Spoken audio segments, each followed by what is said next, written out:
This episode of Your Mom's House is brought to you by Sattva Luxury Mattress, the only online mattress company that provides free delivery, setup, and mattress removal. Welcome to Your Mom's House with Tom Segura, and Christina Pajitsin. welcome to Your Mom's House.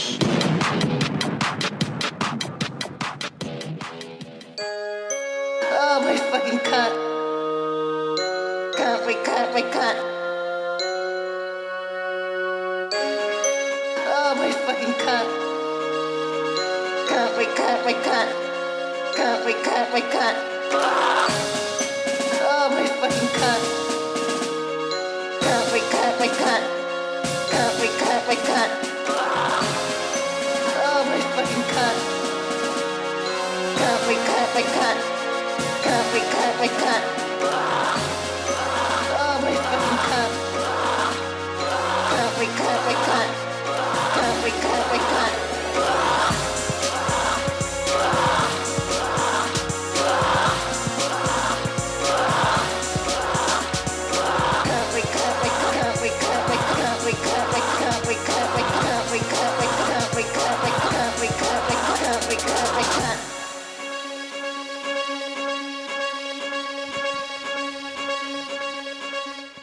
It's sexy.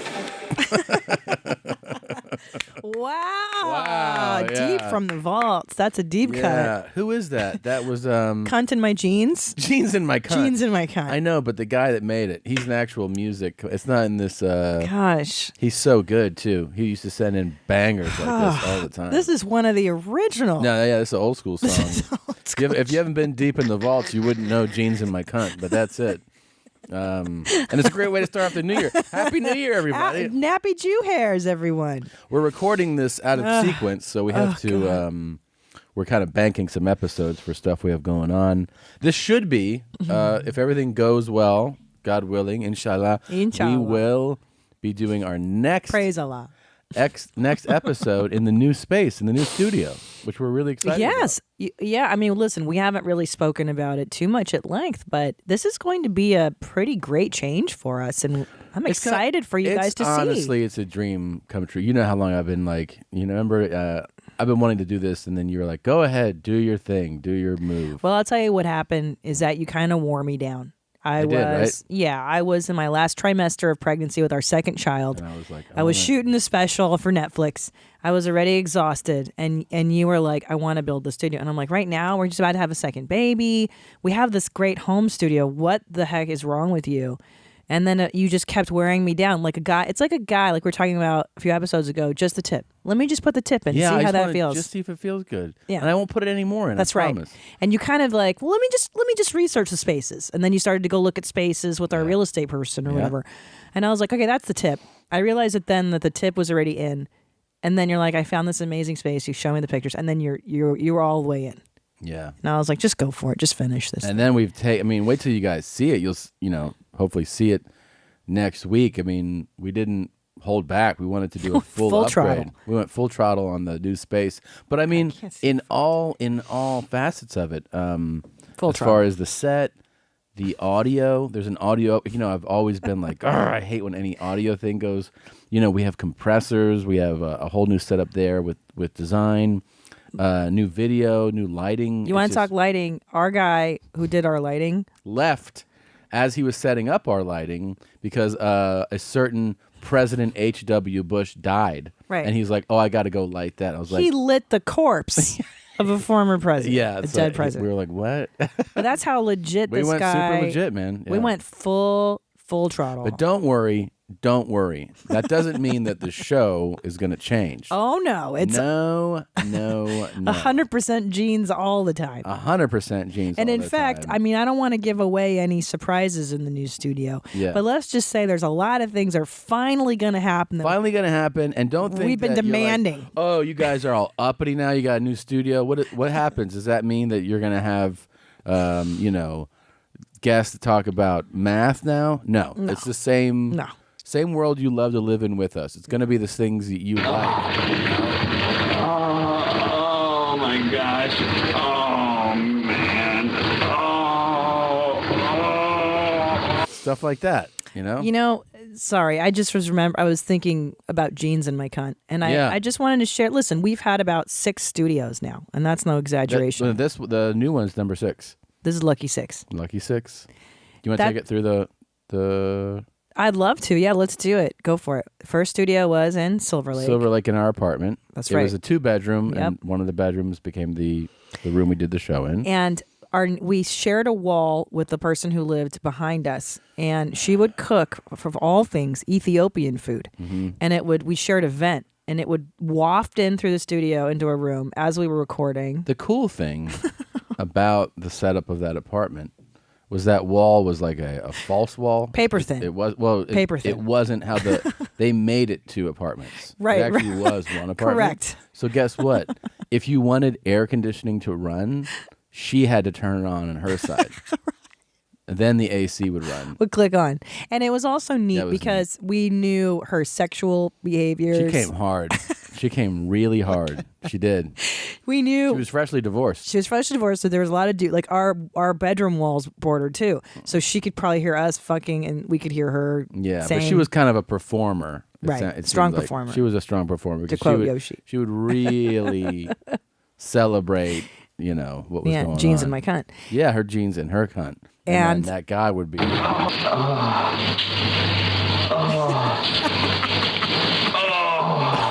Oh, man.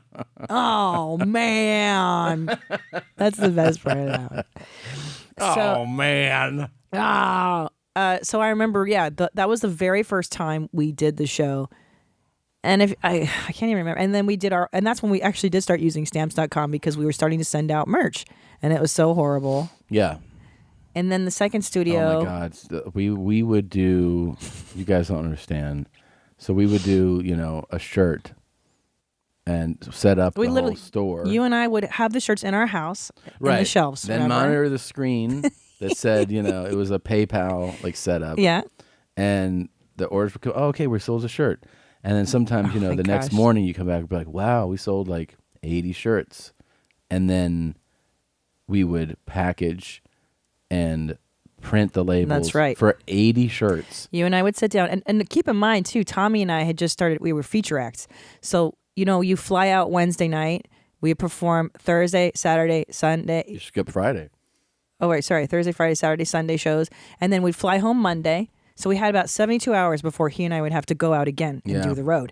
And in those 72 hours, we had to make marital loves, have our dinners, catch up with each other, pet the dog. Record the podcast. Record our show. And that took up the majority of a day. And then we did merch on top of it. This was together. by the way, it's funny because in LA, people would be like, do you live in LA? Like comics would see me somewhere and they'd be like, do you live here? And I'd be like, yeah, of course I live here. And they're like, I never see you. And I was always like, well, what do you do?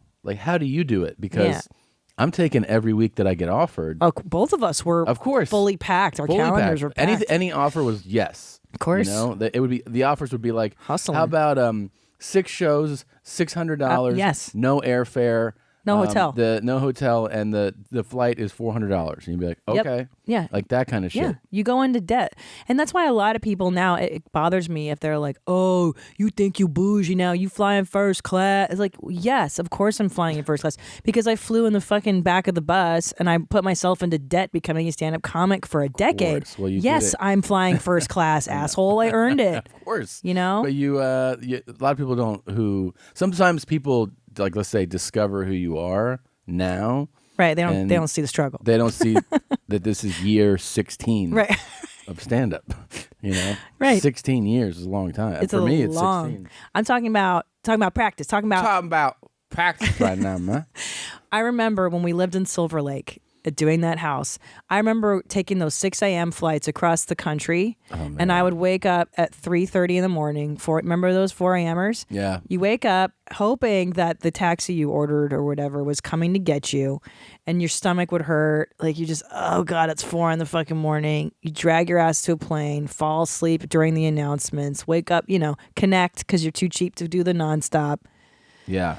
Fucking brutal. Do that twice a week, different time zones, eating fucking Kraft macaroni and cheese out of microwave, and the level of panic that you live with when you're oh my God, opener trying to get that work. It's so crazy. you live. I mean, eventually it actually kind of goes down because it becomes your normal.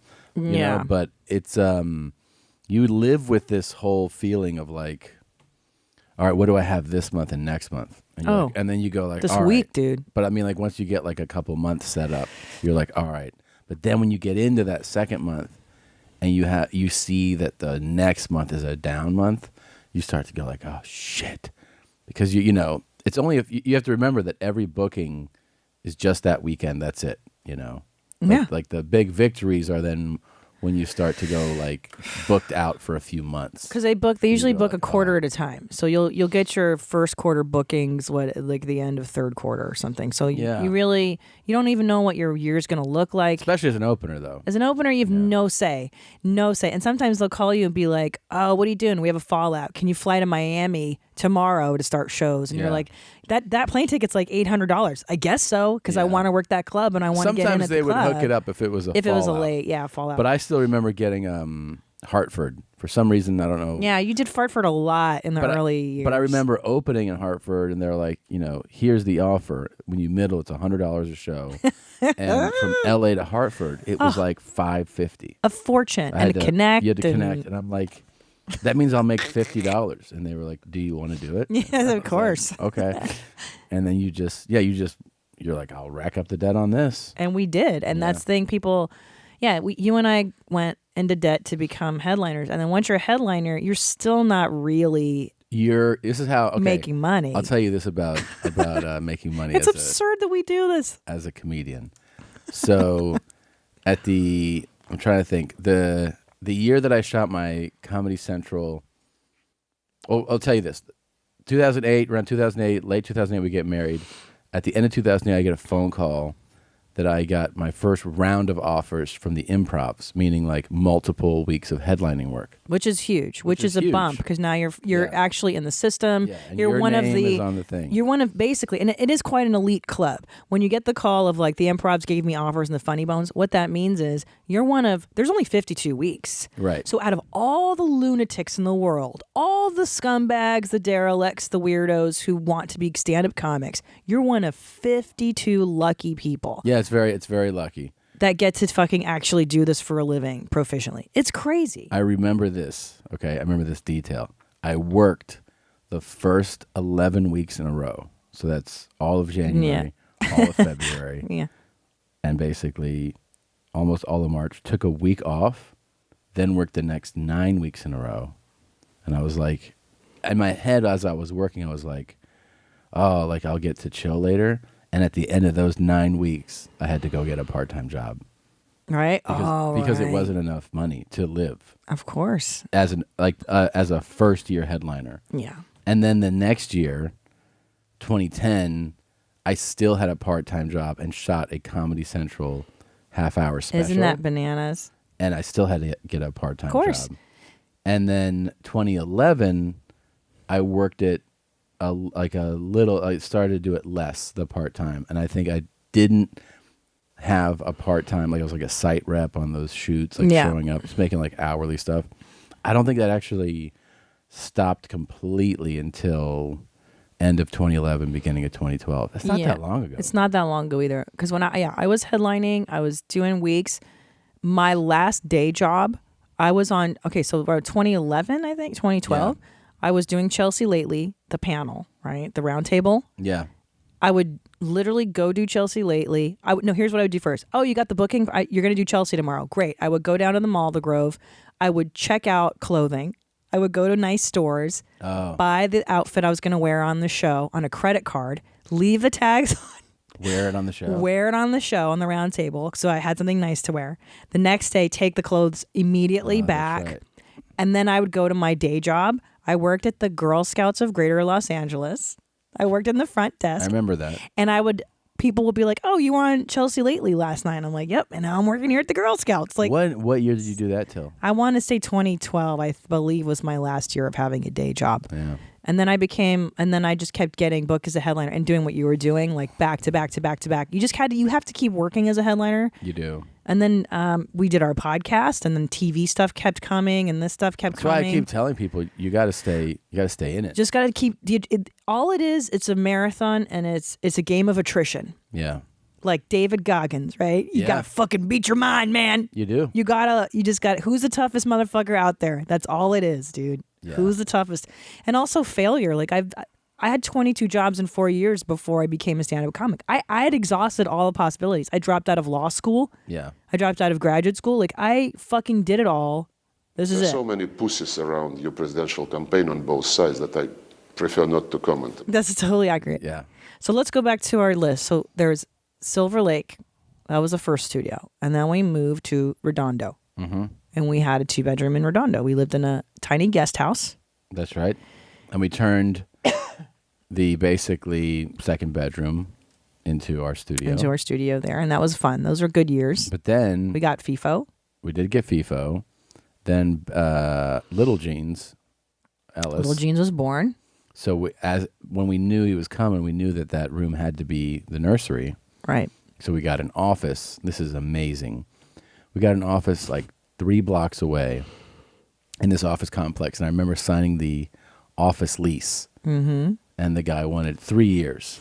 And I was like, how about 2 years? And he was like, no, we don't do anything less than 3. So I was like, all right. And like 6 months later, we moved. Yeah. So I was like, fuck. Well, we didn't realize that having a baby and 2 dogs, because we also had gotten Bitsy just as I found out I was pregnant with Ellis. And I wasn't about to give a puppy back that I committed to getting this dog. So I raised a puppy while pregnant. Mm-hmm. And then we had Ellis. And then it was you, me, Ellis, and 2 dogs in a tiny guest house in Redondo. And we It were was a lot. losing our minds. And we were also still doing tons of road work. And Well, you were, yeah. I was home taking especially. care of the baby. Yeah, especially. You were grinding those weeks, bro. Yeah. Because when you get your first baby, believe me, you're like, book me out. You get terrified. Well, and it was funny at the time, too, is that your career had just started really taking off when Ellis was born. Mm-hmm. And we had been broke for so long.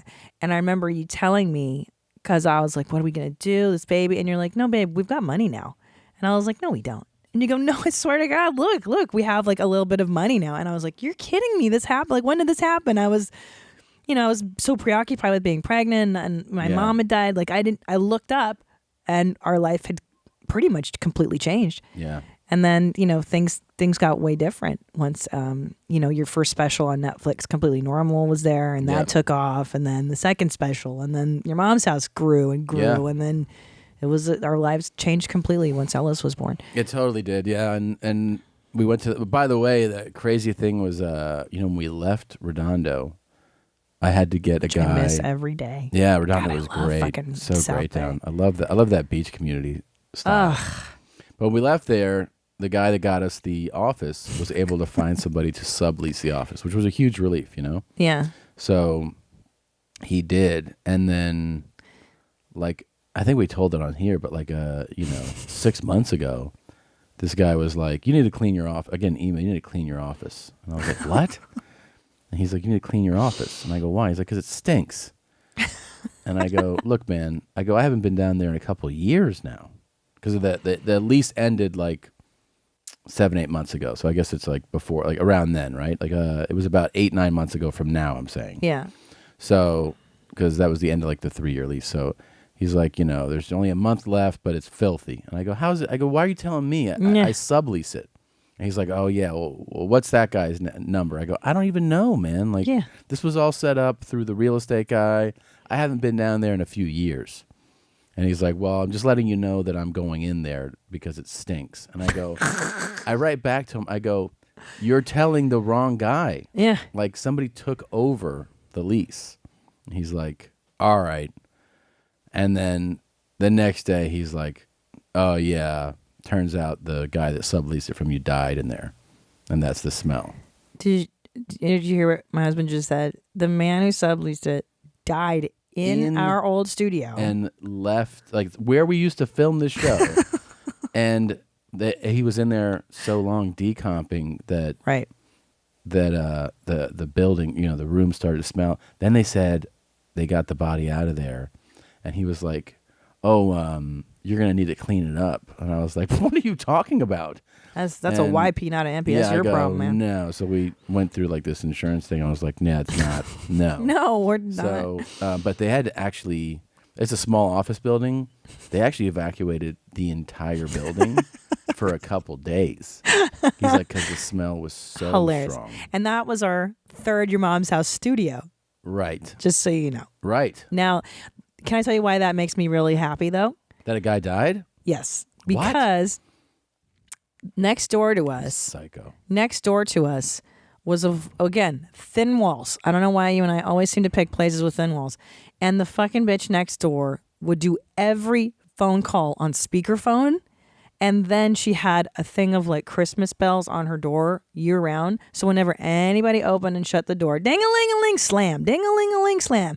And she was yelling into her speakerphone all day long. And I was like, please just... She probably filed the first complaint. That's what I'm hoping. With the building. But like, here's why... hey, those two need to clean up their stinky studio. And here's why I'm happy, is knowing that the smell wafted into her life and ruined her life just a little bit as she ruined mine. That, for people that don't know, Redondo is like 30 plus miles from central LA. And we used to ask people to come to our show, like text or something. And like other comics, they'd be like, yeah, man, like give me the address. And I'd send it. And then like, you just wait a beat, and they'd be like, "Hey, man, I didn't realize where you are." No, because nobody So wanted to. far. Because it was really that was a commute. That's why we ended up moving back to the city. Yeah, once we had Ellis, I didn't want to spend an hour and a half in traffic away from my kid just to go into the city and back. It was craziness. It was terrible. So that's studio number 3. Somebody died in. Studio number 4 was out of a house we rented as we were looking for this house. Right. So then that was another bedroom that we converted into our... And we fucked that walls. Those walls. Fucked that up. We put up sound foam with like that adhesive spray, so that when we actually moved, we tore it off and it just like patches torn out. And the guy that owned it eventually was like, "These walls are pretty fucked up." And I was like, "What are you talking about?" Are they? He's like, "Yeah, they're pretty bad." No, I think they were like this before. I know. No, I remember him looking like that. And that was a fun studio. And that one, Ellis's bedroom bordered that studio. So Yes. some days the baby would be sleeping and Tom and I would record the show in about the 45 minutes that we had when Ellis was sleeping. And those were those days. That was fun. And then we found this place, which is a house with a studio connected to it. Which is really cool. Right. And now we're going to fuck that all up by building a studio at another location. Yeah. So we don't have to utilize the convenience of the home studio, which is what Exactly. I like. I like making things inconvenient. I like not having people at our house. That's true. You're private. I You're, like you're privacy. very private. Yeah. I don't like everyone coming over here. And I also feel like, look, it's a proper upgrade. This show, thanks to the people that listen and watch this that have grown and grown and grown, to my thing, I always was like, I want to deliver a product that I feel like, honestly, like they deserve, and I think the show deserves, which is this new space. Because it looks amazing. Bananas. The sound's going to be amazing. It really is a total and complete upgrade. Do you want to talk about our inspiration Yeah, for well- the design of the studio? Oh, yeah. So a few years back, we were having dinner in Austin, and we were at this dark-ass steakhouse, and Tom and I both were like, God, this is so great. Like, I wish everything looked like this. Like, I wish my house looked like a steakhouse. We're like, oh, we love steakhouses. That was, every time we tell people what our aesthetic is, we're like, it's a steakhouse, Yeah. just dark, brown. I've told burgundies. designers for all types of things, homes and other projects I've worked on. They're like, well, like, what do you like? I'm like, I kind of like steakhouses. So this one, Comfortable, it's not as dark as a steakhouse, but it has a nice aesthetic to it.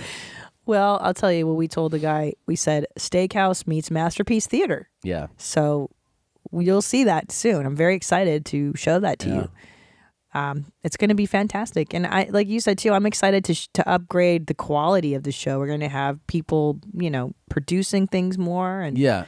just more production value. Same old jeans Yeah. inside of studio jeans, Same jeans. Different toilet. different toilet. Different toilet. I just realized. Oh, wait. May I just finish one thought though? I Yeah. wanted to say I knew when the show took a turn. Here's when I first knew that Your Mom's House had become something really special. And this is why I brought this whole thing up. When you played Jeans in My Cunt, I remember when we did Your Mom's House live in Toronto? Matt Miller. Is that his name? Matthew Toronto. Miller? Is that the guy that composed I'm not it? sure. Okay. Toronto. I'm not sure. Remember we did Toronto? That was wild. What year was that? We did Toronto maybe 2014. Yeah. I would be pregnant with Ellis that year. No, you wouldn't. I was pregnant in 2014. You delivered him in December of 2015. So I was pregnant all of 2015. Yeah, you're right. Okay. Yeah. Yeah. And I remember when we went to Toronto and we did this theater Yeah. for your mom's house and for stand up. And we sold out every ticket so fast. That was great. And I went out and I wore denim on Shout denim. out to Joe Tuchito. To Joe Tuchito, who owns a comedy club now, I believe. Yeah, I think it's called like the Corner. Corner Yeah. Comedy Club, I think. Anyhow, sorry, Joe, we don't go there because it's too fucking far to get there from the West Coast. But anyways, I'm going back to Toronto. are you doing Toronto? For I want to do sure. Toronto too. It's just such a hassle to go fucking customs. They're such, jerks there. Yeah. Anyways, I remember coming out on stage wearing the Canadian tuxedo, and my introduction, you wrote, you go, proud Windsor native, Christina P, whatever. Yeah. And I remember looking out, and like the people were going nuts, and we were playing Jeans in My Cunt while people were being seated. We put up that playlist, Yeah. and I remember people jamming it to it, and I was like, this is crazy. This is not finally, but this is, I can't believe people really like this nonsense that we're doing. Yeah. And that's when I realized that we had after we met all the people that had come to the show. It was and fun. They had put a million jeans up on. They really did that. They hung jeans so cute outside of the awning, like all the way around the front of the building. Yeah, so like if you were Joe driving Tuchito. by, you would just see jeans hanging outside, and people waiting in line would walk by like 100 pairs of jeans. Yeah. It was so silly. It was I so loved silly. it. I loved it too. That whole crew is so sweet to us. Still is. Yeah. But that's the first time I knew that your mom's house had grown, and it was the beginning of something big, Yeah. something very big. Yeah. And even now, I mean, I'm afraid to tour with your mom's house. Who knows? Shit. We have to do fucking arenas. Well, I just want to, I don't know. It would be fun to go do some live ones. at We'll some see. point. Well, the kids are so young. Maybe when the kids are a bit older, we could take them on the road. I don't want to take a fucking infant. No, infant's too small. Too But we could crazy. probably do a 1 or 2 night or somewhere. You know? Yeah. I have to pee so bad. Right now? I drank so much You water.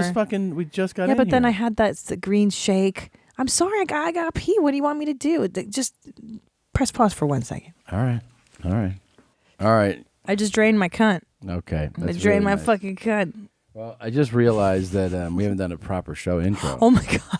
And we're almost 30 minutes. We haven't in. done our dates either. Oh, my fucking cunt. My cunt. Wah! Wah! It's Okay. sexy. It's sexy. Who's that? Is that Jules? No. No. Oh, my fucking cunt. It's another strong performer. Who says that? Wow. Da-da. My fucking cunt. Ugh. You Women ready? don't call their vaginas cunts. Cool ones do. You ready? Ready? Yeah. Let's start it. This is my eHarmony video. Never been on eHarmony before in my life, I swear. I'm not one to go out running around looking for dates just all the time. I'm looking for a woman.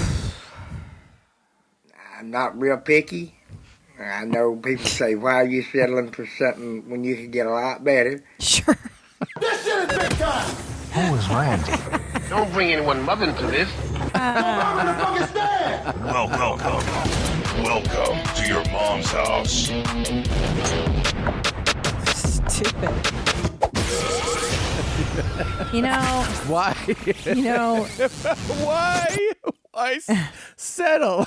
Why said, can I tell you something? I'll tell you what. The world is changing. Yeah. It's the end of the white male oppression era, right? Yeah, and yeah. listen, white men have done a lot of great things. You guys have created Yes, it's true. civilizations Thank and you. Thank you. contained fire, quantum mechanics, all that shit. Not to mention, I'll make you come. Not to good at mention, that, too. but I gotta tell you, the level of delusion of these white men about what they think they deserve in the world is unreal, and that is a direct result of check your privilege. yeah. I don't believe in that shit. Do you think this is privilege right here?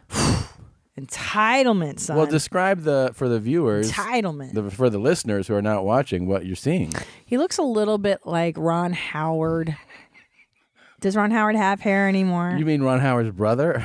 Yeah, that guy. Clive, I think. His Yeah, name. that guy's fucking amazing. Yeah. And this is my Jesus. eHarmony video.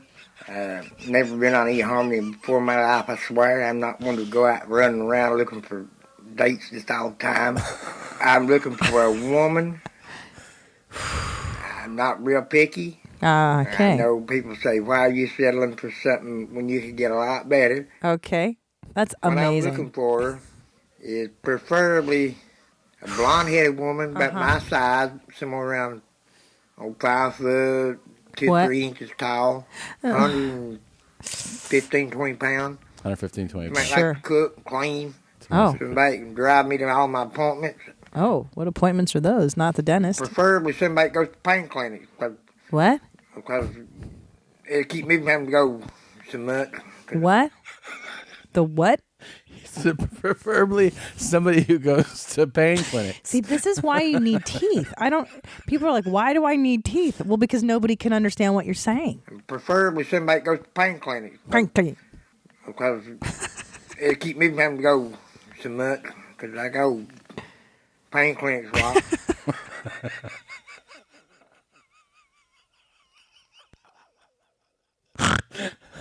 Unreal. This guy fucking makes me so mad. So angry. So mad. And you're such a piece of shit. This guy's such a fucking useless piece of shit. And there's women out there that are so much better than this guy. He goes to pain clinics a lot. Well, I'd like to have a virgin. A young virgin. A More virgin. than between ages 20 and 30 years old. Okay. I don't know, somebody that's real sexually, somebody likes sex a lot, because I like sex. Ugh. Do you like teeth? I can't even watch him without the teeth. This has to be a bit, right? Isn't this No. a performance face, though? No. He's hitting all the numbers, and he's like, No. he's doing his face. This is real, babe. Do you think that's his real face? Yeah. Going like that? Yeah. This guy's a drunk, babe. I love this new segment of delusional men that we're doing. Yeah. Big asks. That's what Matt Bronger was like, big asks. Yeah. Yeah. This is the delusional male category. Yeah. This is what I deserve. It's so hard. Kiss. Oof. I don't like long walks, because I mostly stay around the house, homebody. But I do like sex. Could you imagine that guy? Okay, let's do it.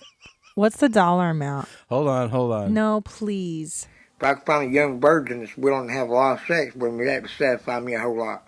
I've got ads on PFF and whatnot. I What? ain't had that much luck yet, because some of them that's been writing me back ugly, and I don't want no ugly woman. So he hasn't been having a lot of luck with some of his other ads that he placed other places because some of those women that have written back are ugly, and he doesn't want an ugly woman. No, he deserves I the don't best. even care if you're a little bit overweight. You can be 130 pounds. I don't give a crap. Wow. As long as you're pretty and a virgin. So if that's you, you get in contact with me and we'll get together. Okay? That's a Thank bit. you. That's got to be a bit. I don't It's got to know. be a bit. Here's he what ended it by going, he knows what he's doing. He's got to be. It's all exaggeration. Well, here's the deal. Made me laugh, though. Here's the deal, man. It's got the qualifications of a Great Your Mom's House It video. does have it. I just don't know if he's self-aware. It's funny that he's doing. Well, let's go through the checklist, shall we? Okay. Crappy lighting. Check. Poor angle. Check. Background noise. Not really. Okay. He knew to make it quiet for his video. Okay. Location. He looks like he's in a closet. He's in a closet. It's no Literally. teeth, which is a big win. That's that's a new. Yeah, that's definitely a That's YMH. a big qualifier. Yeah. When you get the no teeth. Gotta have no teeth to make a good video. Yeah. You know, if you want it to be a strong winning video. How about this? How much money for him to give you a blowjob with those nice no teeth? Jesus Christ, babe. He's got no teeth. Isn't that kind of every guy's dream? Yeah. How much for him to blow you? Let's talk the number. That's man. Be realistic too. I want tax free. Cash. Tax-free. Cash off the books. How much for that guy to blow you? I'm trying to think. It would be a lot. It would have to be a lot. I mean, I think it'd be really horrifying to have that guy, blow me. So I can't really. It's kind of. I'm just trying to think about, okay, how much just to French him? Oh, man. That alone, and I'm not even exaggerating. I'm being very sincere here. Yeah, think about it. Yeah. Like if you put the money in a briefcase and you're like, Uncle Sam doesn't touch it. Yeah. Not traceable. I would have to do $1 million. And $1 million to kiss him? To French kiss him. His tongue and your tongue. You were talking There's about no teeth. scissoring that crazy lady for like $100,000. But that's not your mouth. Your mouth on someone else's mouth is like the most intimate thing you can do. Now we know you're just full of nonsense. What are you talking about? Your mouth is your most private, exclusive area, I think. To put my mouth on that fucking nasty mouth, no teeth. Okay, well, who would... Why doesn't he have the perfect smile? Can we send this guy the perfect smile? Who would you... That's all he needs is the perfect smile. Who would you make love to first? That guy? Mm-hmm. I like to have a woman in my home. Don't like him at all. He's creepy. I can make her love to. Ew, I'm gonna throw up. Not like one of these young men or these little boys. Okie doke, thanks, I got They it. get themselves off and then, oops, they don't care about their partner. Right. He's a loving partner. He's a thoughtful partner. I don't like him the most. I would take the other guy over this guy. Really? This guy's so nasty to me. He's like a serial killer. Okay, too. what about between this guy right here, okay? The I'll make you come guy. We Yeah, call I don't him, like that right? guy. So I'll make you come guy. Okay, thanks. Versus the last guy versus, hold on, let me set it up for you. I'll take the 4-stroke guy. Versus. But it's been sitting in my mind when you said to me you want to go back with your Shit. ex-boyfriend. Okay. Please erase him from your memory. Oh, fuck. Okay. Here's the thing. All three present different problems. Right. So let's go through those problems. Take me through your logic. Okay. The I'll make you come guy Yeah. actually at his core is an insecure little boy. Mm-hmm. Right? But he's going to talk a big talk, a lot of sexual bravado.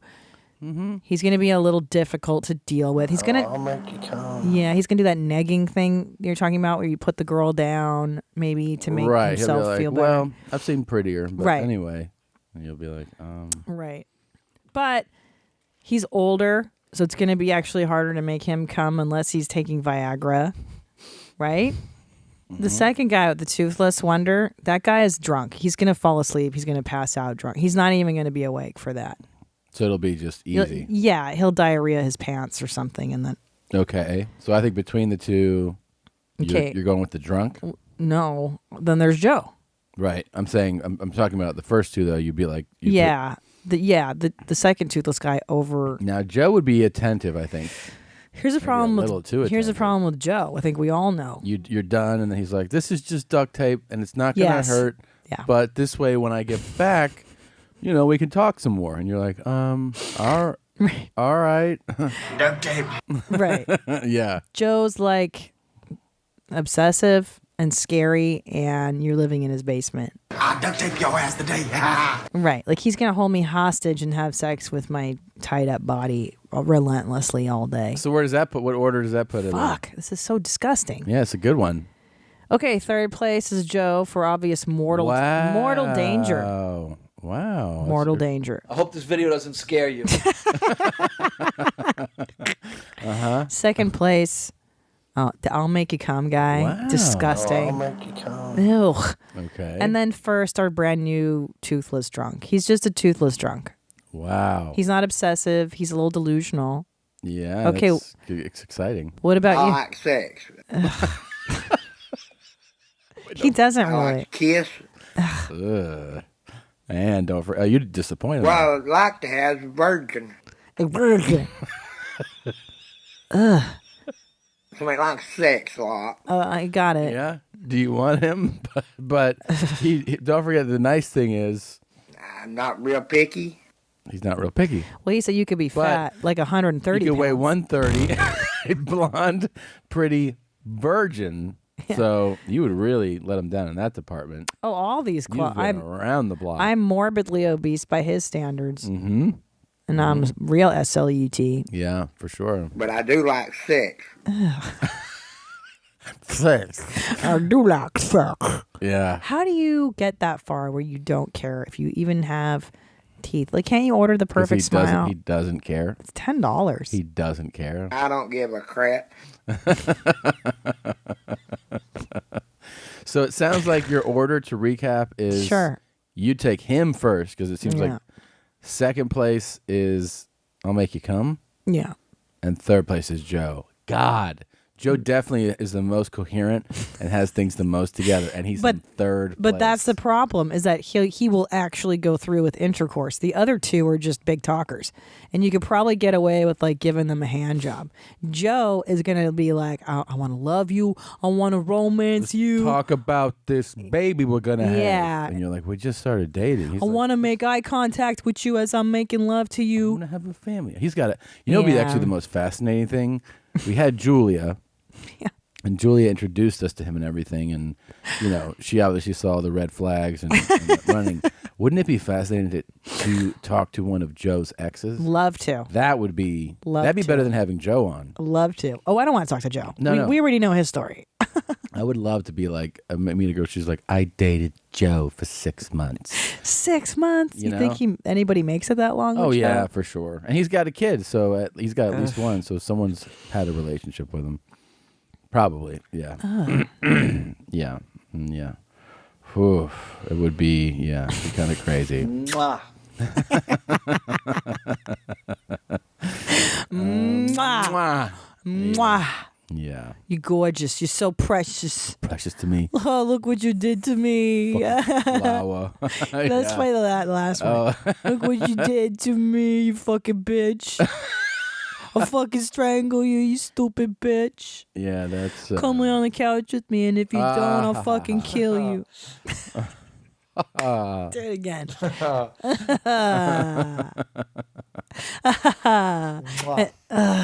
Yeah. Ugh, and he's patting his stomach. Ugh. See, I'm half asleep on the couch.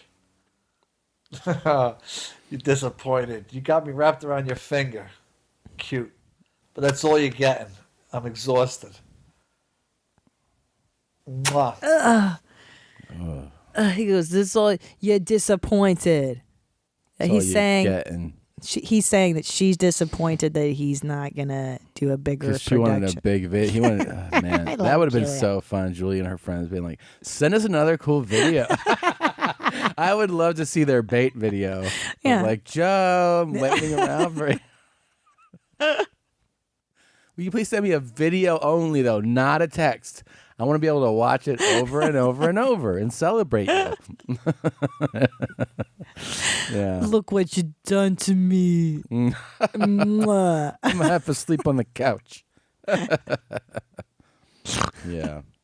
So gross. Yeah, it is. Ugh. Have you ever done that, like a sexy video? No. No, right? You never did that No. for me. Fuck no. That's not me, man. You're like, I'm just laying here on this couch right now, girl. I probably sent some pictures I'm embarrassed of, but Not to me. no, I'm talking about other road beef chicks. But Oh, I'm stop thinking, it. Like, oh, what about your dream? Your newer dream? Yeah. So you had your Black Hawk fantasy. Yeah. That people remember from a few weeks ago. Just to- where we saw the Lakers, and then you're like, I had a dream you had a black cock last night. By the way, what do they do with their cocks during the games? And we're like, okay. And here's the thing. Just know where Christina's mind's at. It's funny because I've never dated a black guy. I don't Yeah. have Yeah. a preference I know. for black guys. Yeah, I know. I know. So it was so odd that we went to the Laker game and I came home and I dreamt that you and I were making sweet marital loves and that everything about you was regular colored for you. Regular colored. And then You mean a white guy? right, like you regular? were Tom colored. You were normal in the No, dream. I didn't mean like that. Yeah. I meant you were regular for you, like the regular color that you always are. And then your dong was chocolate. Yeah. You had a chocolate black ding dong. And I was like, and I remember in the dream tripping out, like, whoa, Tom's got a black one. A big black one. Yeah. Yeah. And then I was like, all right, I guess it's my husband. It's okay. Because here's the weird thing about my dreams and you. Mm-hmm. Even in my, like, I love you so much, and I mean this. Yeah. I don't even cheat on you in my dreams. I can't even have a sexual dream about somebody else, which kind of fucking sucks, actually, in a way. Yeah. Like, I can't, even in my dreams, I'm like, no, I'm a good wife. I have Really? to be. Obviously, listen, do I ever tell you where I'm like, dude, I dreamt that I slept with somebody else? I never I get fucked to. a girl with no arms and one leg. Yeah. No arms and one leg. Yeah. Jeez. Yeah, she did. So then last night I had another dream, and this time I dreamt that I had a new husband, and it was the guy from Entourage. It was like, I Which think the guy? guy that, it's like a blonde guy. I think it plays his agent or something. Any hoodles. And this time you weren't with me though. So the dream. So in the dream, I was in our house, and then this blonde guy came and he took me away from you, and the next thing I know, he goes, "All right, sweetie, I'm going to work," and he gives me a kiss, and I'm like, "Oh, are you my husband now?" And I got really sad and scared, and I was looking for you and looking for Tom. Really, in your dream? Yeah, I was like, "Where's my husband? Where's my husband?" And then I saw you finally coming in a black coat, and I saw your head and your beard, and I was like, "Oh, it's Tommy, it's Tommy." And then I got all excited, and that you were back. And then this morning I woke up and I snuggled you. We And definitely have different dreams. Well, who are you banging in your sleep? I definitely never see you on that side. I just see that road beef, and there's very, very little. Okay, let's talk about your aversion to snuggling. The third technique is called mouth-watering good. Go ahead. Let's talk about your aversion to snuggling. Yeah, I don't I don't have like an it. aversion to snuggling. I like snuggling. I don't snuggle to sleep. That's the difference. That's all I want. Why do you think I have 2 dogs? Well, I'm just telling you, I can't snuggle to sleep. I can snuggle, and then it's like, now I got to go to sleep. I don't snuggle to sleep. I don't know. I just can't. It's uncomfortable to sleep that way. I like the affection of snuggling to express love, but then if it's like, I got to go to sleep, I don't sleep that way. I can't. I don't know what you want me to tell you. Well, You got me wrapped know, around your finger. Mwah. precious. The thing is, too, you Love you. you also don't like being hot. That's always your big fucking lie to me. You're I'm like, fat. it's too hot. I'm fat. And fat people don't like to be hot because they're naturally hot. Okay? Are you just not figuring this out? Fat. I'm fat. You're not fat. I'm fat. I'm gross. hairy and gross. You're not. No, but I've never liked a warm room or anything like that. I don't like it. I know my whole life is a struggle with you. and You're the like, I have a thermostat. fever. It feels terrible the way you like it. I like it cool. By the way, I never win. It's always fucking hot in there It's now. not hot. You'll have it 77. I'll walk Perfect. by. Okay. When I was on the road, by the way, I angered a lot of people on the interwebs. Yeah. With my Instagram post and my thermostat in Philly and in Jew Dark Titties. It was so fucking cold. Yeah. I had it up to 77. And truth be told, in Jew Dark Titties, Yeah. I would have cranked it up to 80. What? But my conscience didn't let me. Really? Well, my bed was right by the window and the draft was coming in. I was very cold. And I was wearing flannel pajamas. Well, look, here's the thing we're going to do right now. Here's I'm the deal, man. super excited. I am so excited. Hold on. I want to make sure I can. Is this a YMH exclusive? It is kind of a YMH exclusive, but I want to get this thing ready for you guys so that you know what we're talking about here. God,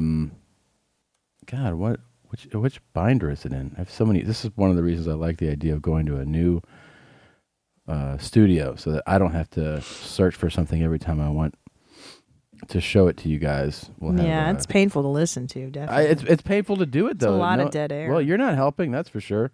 You're totally definitely not helping. helping. You're not helping at all. What are you talking about? You never help with this stuff. I just do it all. Well, how can I help, though? You're the only one you but control one thing. Maybe by not saying like it's real fun to listen to, so like stress the person out more like as they're doing it.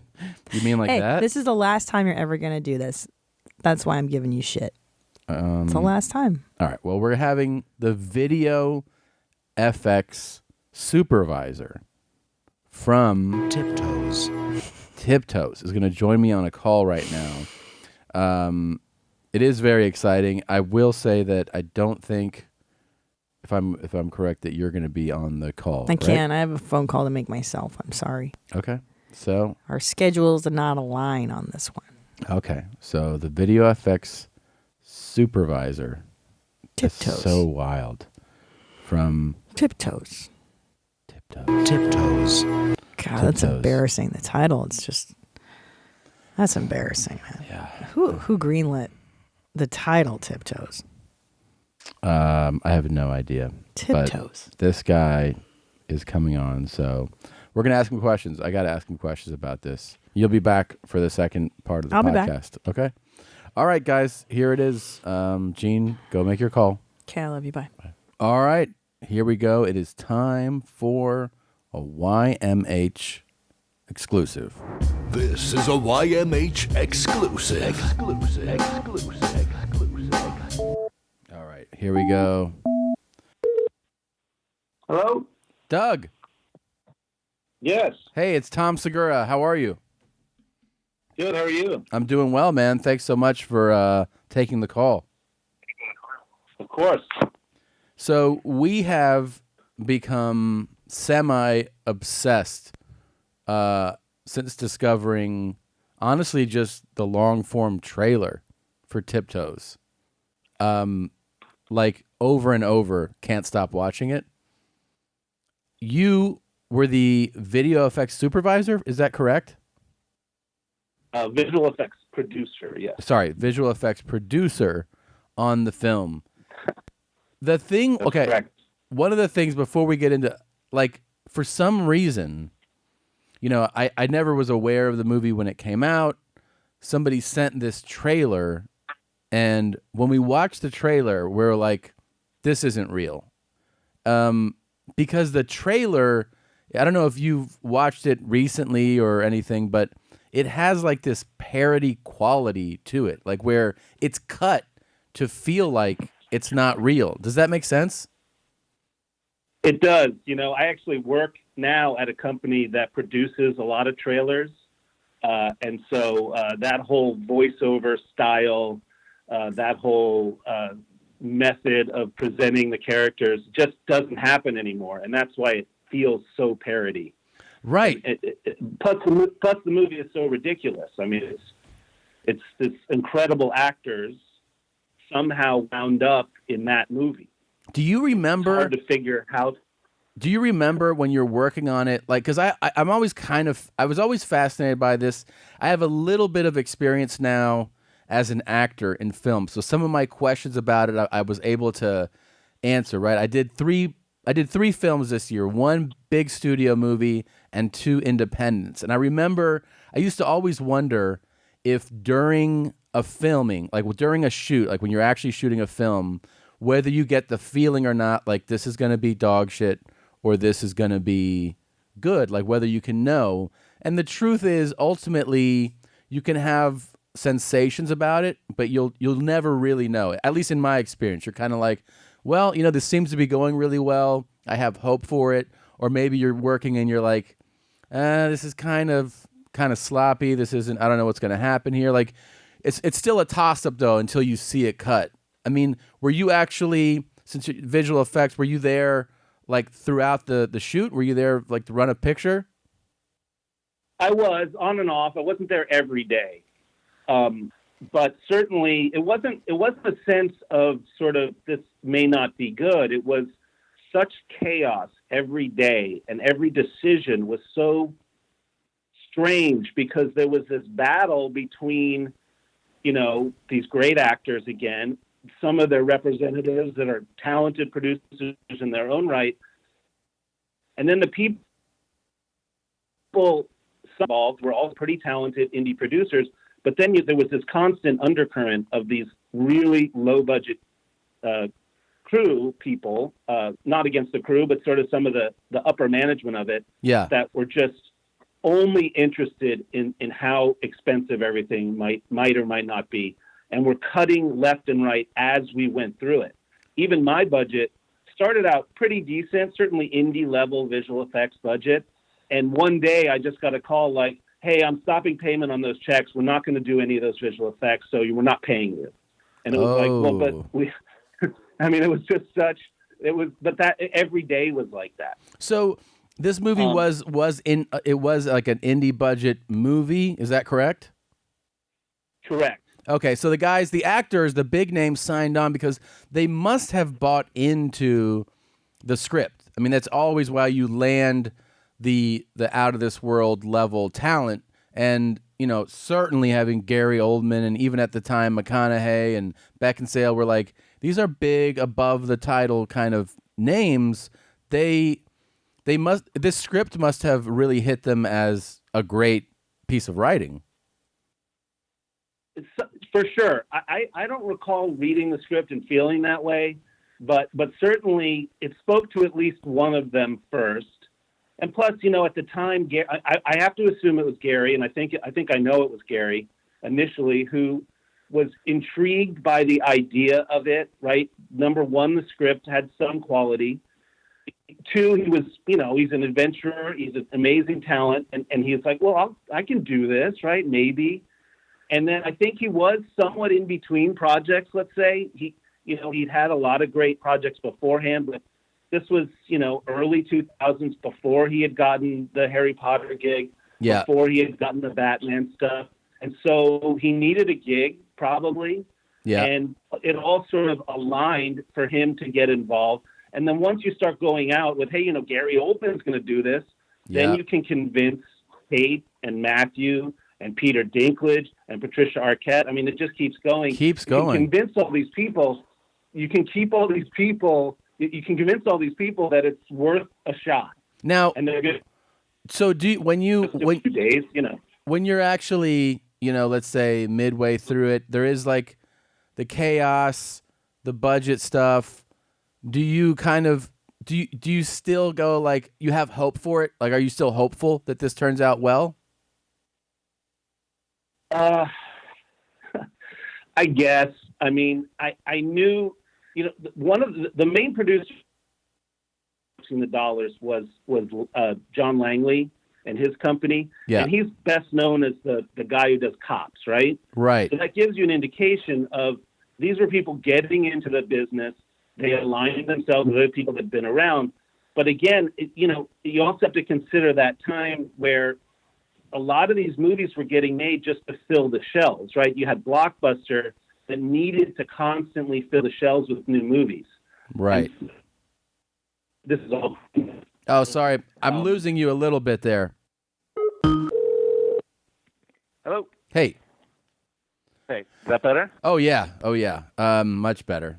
So you said, though, that you were, like, somewhat hopeful, but, like, not really sure, I'm guessing, right, of how it would go? Yeah, but, I mean, for sure, because it was so interesting and there were so many crazy things going on, and again, you have to have faith in these actors, but it did seem, like I said, like things were off the rails, no question.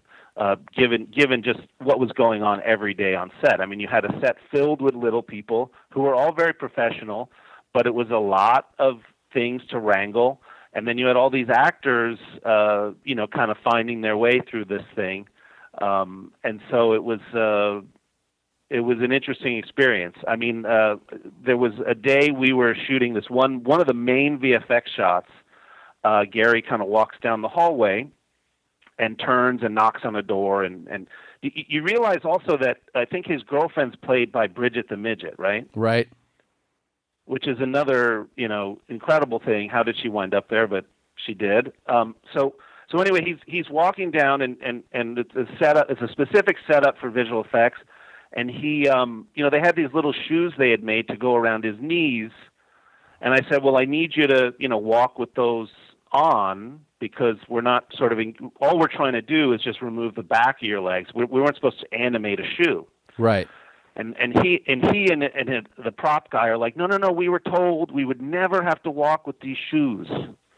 I'm like, well, I don't know what to tell you. I don't think we can figure this out right now. Is there any way you can do it? And so they agree to do it. He walks down. He does, we do the take, and they cut, and I'm like, well, you're kind of leaning back, because obviously he's on his knees, shuffling along. With you're leaning back, and with shoes around his knees, I'm assuming, right?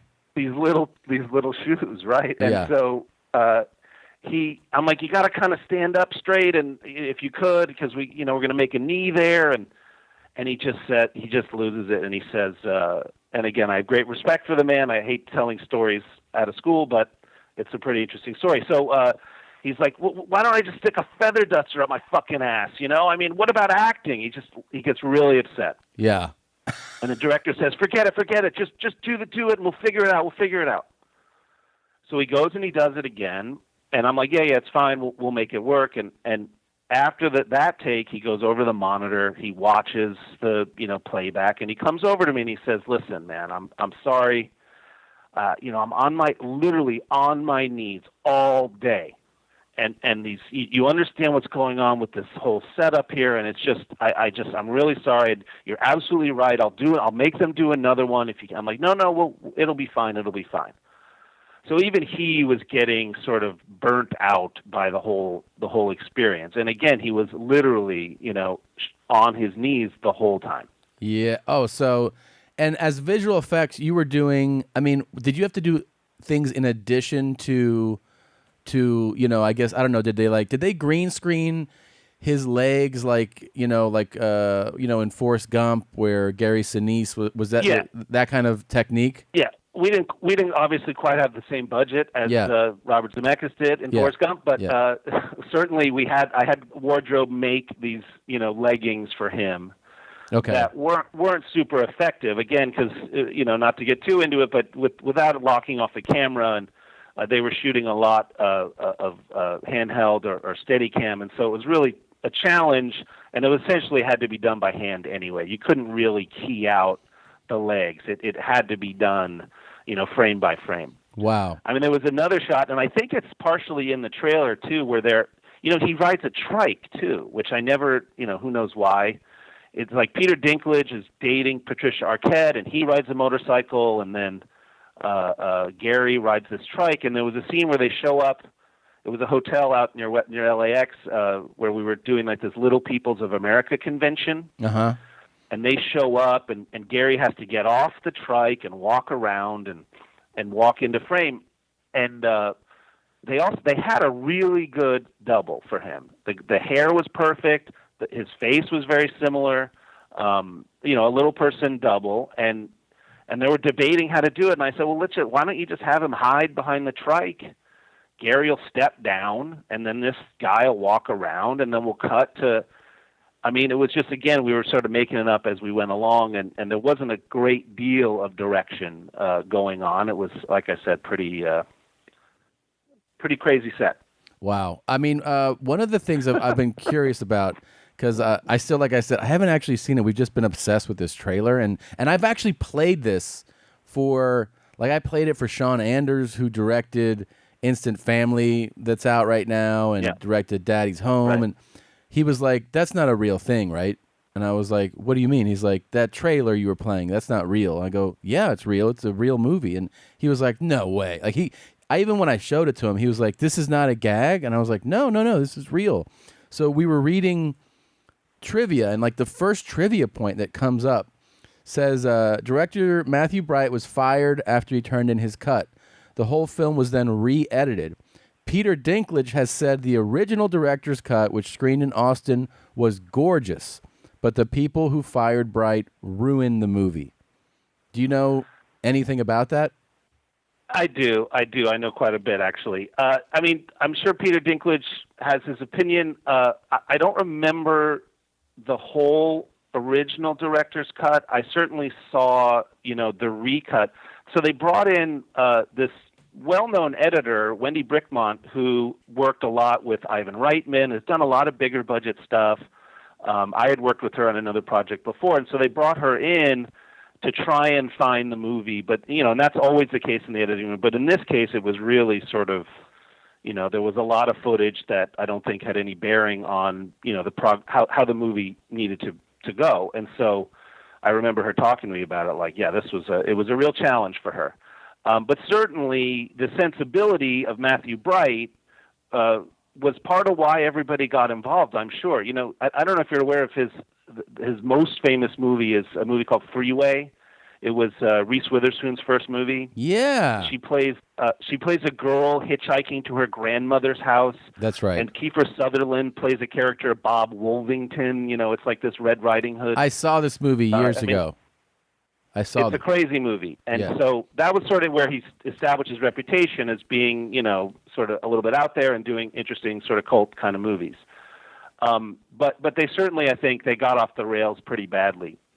And in fact, at one point, after the producers had taken over, the original editor and Matthew called me because the movie got into Sundance. Right? As the original cut. I think so, yes. Okay. Although that's not what they showed. That's not what they showed. So they called me and they say, "Hey, listen, you know, we know you're still working for those guys, but we want you to work for us too." I'm like, "Okay, well, you know, here's the budget." And they go, No, we need you to do it for free." I said, "Well, I can't really, I'm not sure how I can, I mean, I'd love to help you." It's like, "Well, you got to be on the side of the filmmakers." I'm like, "I really am, but I can't, you know, pay to work on this movie for you either." And that's where it ended. Like, "Well, don't tell anybody we called you." I'm like, "Well, I don't know if I can do that either." You know, it was like, it put me in a very challenging spot. So did you see, though? He showed up. Did you see? Sorry, go ahead. Did you see two cuts though? Did you see like a cut and then a totally different cut? So I saw something early, but I don't know that was his cut necessarily. Okay. But certainly I well remember the other cut in that there's, you know, and again, I don't want to spoil it for you. I'm hoping it lives up to your expectations. I have a feeling it will, no matter what. But there's some big gaps. It just sort of jumps across a few gaps that just, I don't think they had anything or anywhere to go with it. But to say that, again, going back to, you know, Peter's quote, to say that the original cut was beautiful, you know, or whatever he exactly said. Gorgeous. I don't know that it was a movie that could be gorgeous. I don't know that it was a movie that could be shown, that anyone would understand. Okay. Yeah, I mean, he showed up at Sundance, by the way. Matthew showed up because, of course, Sundance really is on the side of the filmmakers, regardless of who turns in the cut. They invited Matthew, and I remember he got up on stage because I was there. I was actually there with another movie, and he got up on stage and he called the producers assholes with teeth. Really? At Sundance? Yes, it was, and they were all there. It was in that big Eccles Theater, you know, one of the biggest rooms. And he said this like right before it screened or right after? I think it was after. Wow. Yeah, I mean, Gary said he said that not my best role, and it didn't turn out well. Do you feel like, looking back, I mean, you've worked on a bunch of things. Would you be like, "Oh, this is the worst thing I worked on"? I wish I could say that was true, but no. Wow. Not even close. Again, I would say, I mean, I don't, you know, there was a time when you could, I mean, it's sort of true now with Netflix and all the streaming that you can get a lot of projects made. There's a great deal of good projects being made. But then you could sell a movie foreign with a bunch of names, right? I mean, I worked on these movies that they would have Joe Estevez and Don Swayze and Frank Stallone. So they could put on the box. Right. They could put Stallone, Swayze, Estevez on the box. Unbelievable. Right? Yeah. And that's how they would sell those movies. That's and then they would unbelievable. fill the blockbuster shelves with these, you know, well-intentioned movies. Everybody was, I believe everyone was trying to do their best work, but Yep. You know, there's sometimes there's a reason people rise to a, you know, higher level and a bigger budget. It feels like a real exclusive talent. Seagal has really taken over that space of the $30,000 action film now. He puts out like 6 a year. I don't know if you ever worked on any of those, but he does quite a bit of those films now.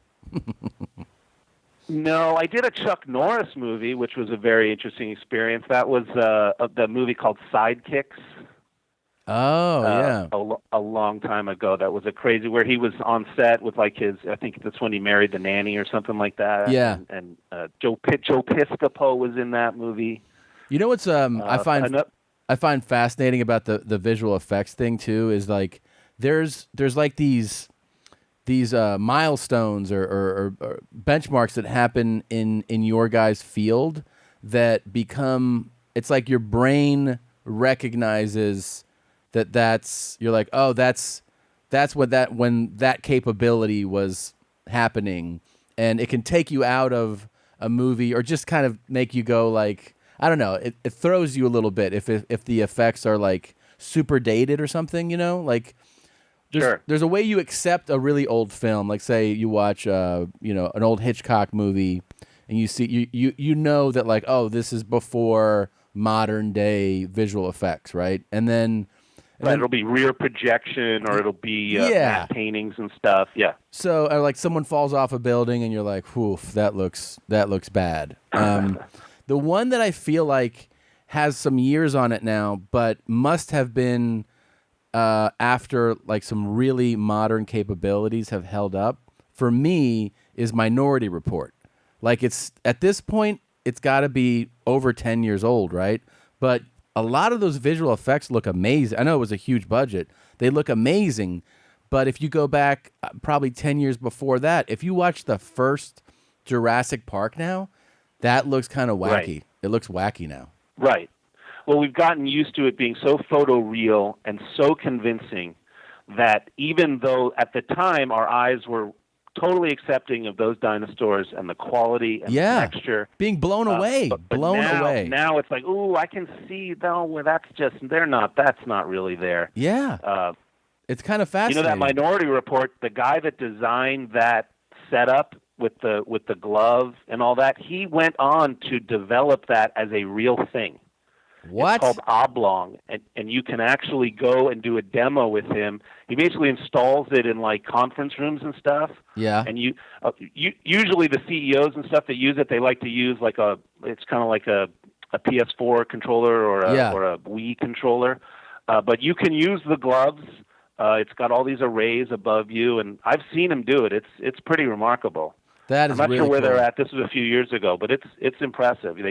They rewind some video, they go back and forth and do the whole thing. The other one, Doug, that takes me out of the movie, always throws me, and because the movie is otherwise just like a perfect thriller, just such a great movie, is The Fugitive, when Harrison Ford jumps off the train. Yes, exactly. It must have been like, I feel like when you watch that movie, you're like, this must have been the year before the newer technology came out, because it looks so out of place. It looks so like weird. Well, and even a movie like T2, yes, they're using a lot of rear projection or process. So that shot, I think, I'm guessing that, and even when he jumps, off the dam and all that. Yeah. I think a lot of that is matte paintings and process is somewhat old school. They were probably trying to marry in some wire removal and that kind of stuff with the old school stuff too. And again, if it's old enough, like you said, it's totally acceptable. But when it's supposed to be right and it just doesn't hold up, there's a particular scene I always think of in T2 where they're on the bike and he jumps or does something, and it's so obviously, a screen behind him, and it's like, well, if it was good enough at the time for James Cameron, it must have been pretty freaking good. Right? Yeah, it makes you go like, that must have been the best available. It had to have absolutely been. Yeah, absolutely. Doug, and frankly, sorry, go ahead. No, you go ahead. I was going to say, and frankly, back to Tiptoes, the ability for somebody like me to do decent, I would say, probably not the absolute best. There weren't a lot of shots that made it in, but decent work on a workstation, on a really low budget, is informed by what all those guys did, going forward in terms of the state of the art. And it's trickled down to that, almost anybody can afford some pretty impressive tools now to do really quality work. It's all that's required is talent, but the machines are there. They're really accessible. And so that's why the quality's gone up for everything we look at. Yeah, now the special effects are insane, right? It's just like, it's unbelievable what's possible. I am really looking forward. I'm going to do it. I'm going to pull the trigger and I'm going to watch Tiptoes. I I really want to thank you for taking your time and telling us a little bit about it, because this is it's really exciting. So, Doug Salkin, I'm glad you found me. Of course. I really appreciate your appreciation for it. Again, I'm still proud of working on these movies. To get to work with people like Gary Oldman and Matthew McConaughey, yeah, it's really, no matter what's going on, to see them work and to be around that kind of talent is always impressive and enjoyable. And like you said, you always want it to be the best, but if it winds up being this cult, amazing classic, that's cool too, That's cool. That's a great attitude. And thanks again for giving us some insight on it. Appreciate it, Doug. My pleasure, man. Take it easy. Take it easy. Bye. There was Doug Salkin, the video effects producer from Tiptoes. I got into more than just Tiptoes, obviously, but I enjoyed talking to him. All right, be right back with Christina after she's done taking a shit. All right, well, that was awesome. Doug was so cool. You missed it. You were taking your big dump, but Doug, the video effects producer from Tiptoes. Man. You'll have to listen to it. It was pretty cool. I appreciate his time.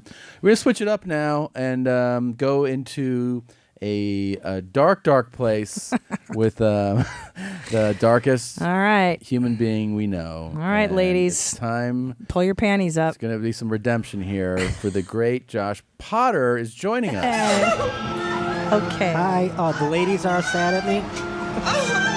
I'm going to make it better. I think it's this intro.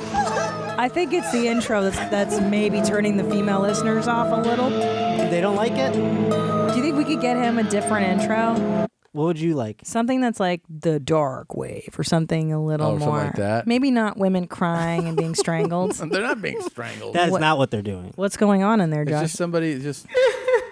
Yeah, that's not the intro. Josh is the sweetest guy on the planet. But I feel like if you tell a nice girl, let's say, you go, "Oh, Potter's here," she would just go.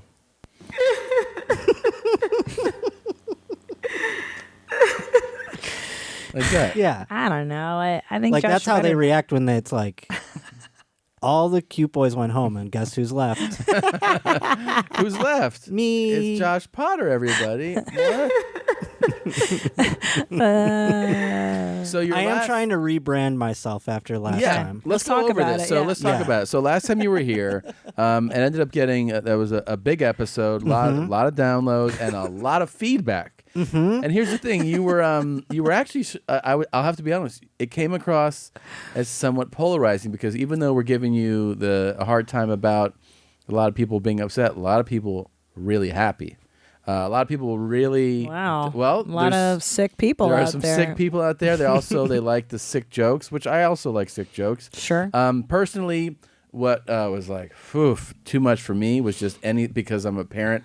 The kid stuff. I'm like, God damn it. Noted. What doesn't make you laugh? No, but I'll tell you It's what not did a make me laugh. What did make me laugh.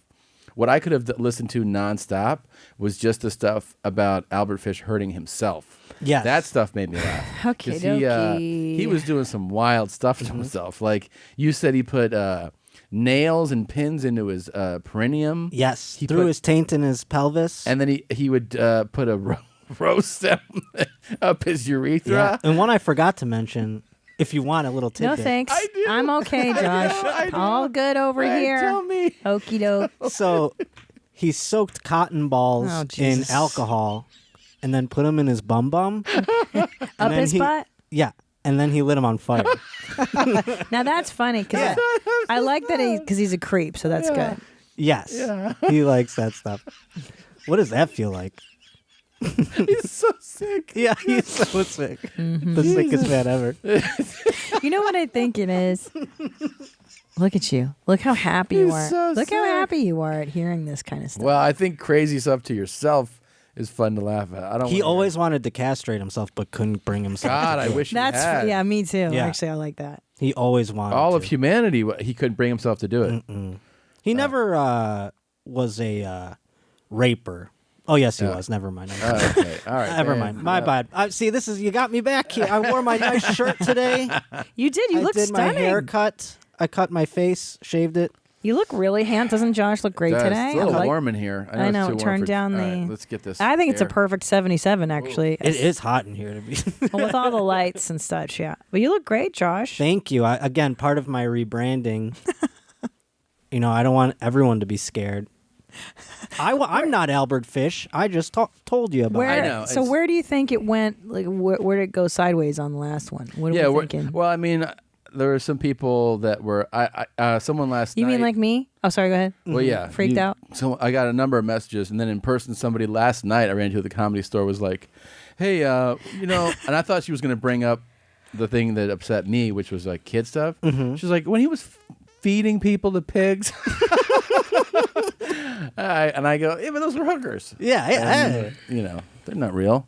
Yeah. So, but anyways, I think it was just too gruesome for some people. But again, we're leaning on that. I have to be fair. A lot of people were saying that they thought Josh was hilarious, but nevertheless, it was a polarizing segment. Which is always a good thing. Yeah. We're stirring up debate, getting attention. But Josh is in here. He says, "You know what? I'm going to redeem myself. I want Okay. people to have a good time." Yeah, I want to have a segment now about love. Oh, wow. hey, okay. Yes. That's This good. is all about love. I thought that I would share with you some of the best sex toys. Oh, wow. Because it's the holidays. You Yeah. know, it's about to be Valentine's Day is That's coming. true. That's true. You need to I don't know if you guys need maybe something in your life. This is actually our New Year's episode. Yeah, that we're so- doing right now. So Okay. this is perfect.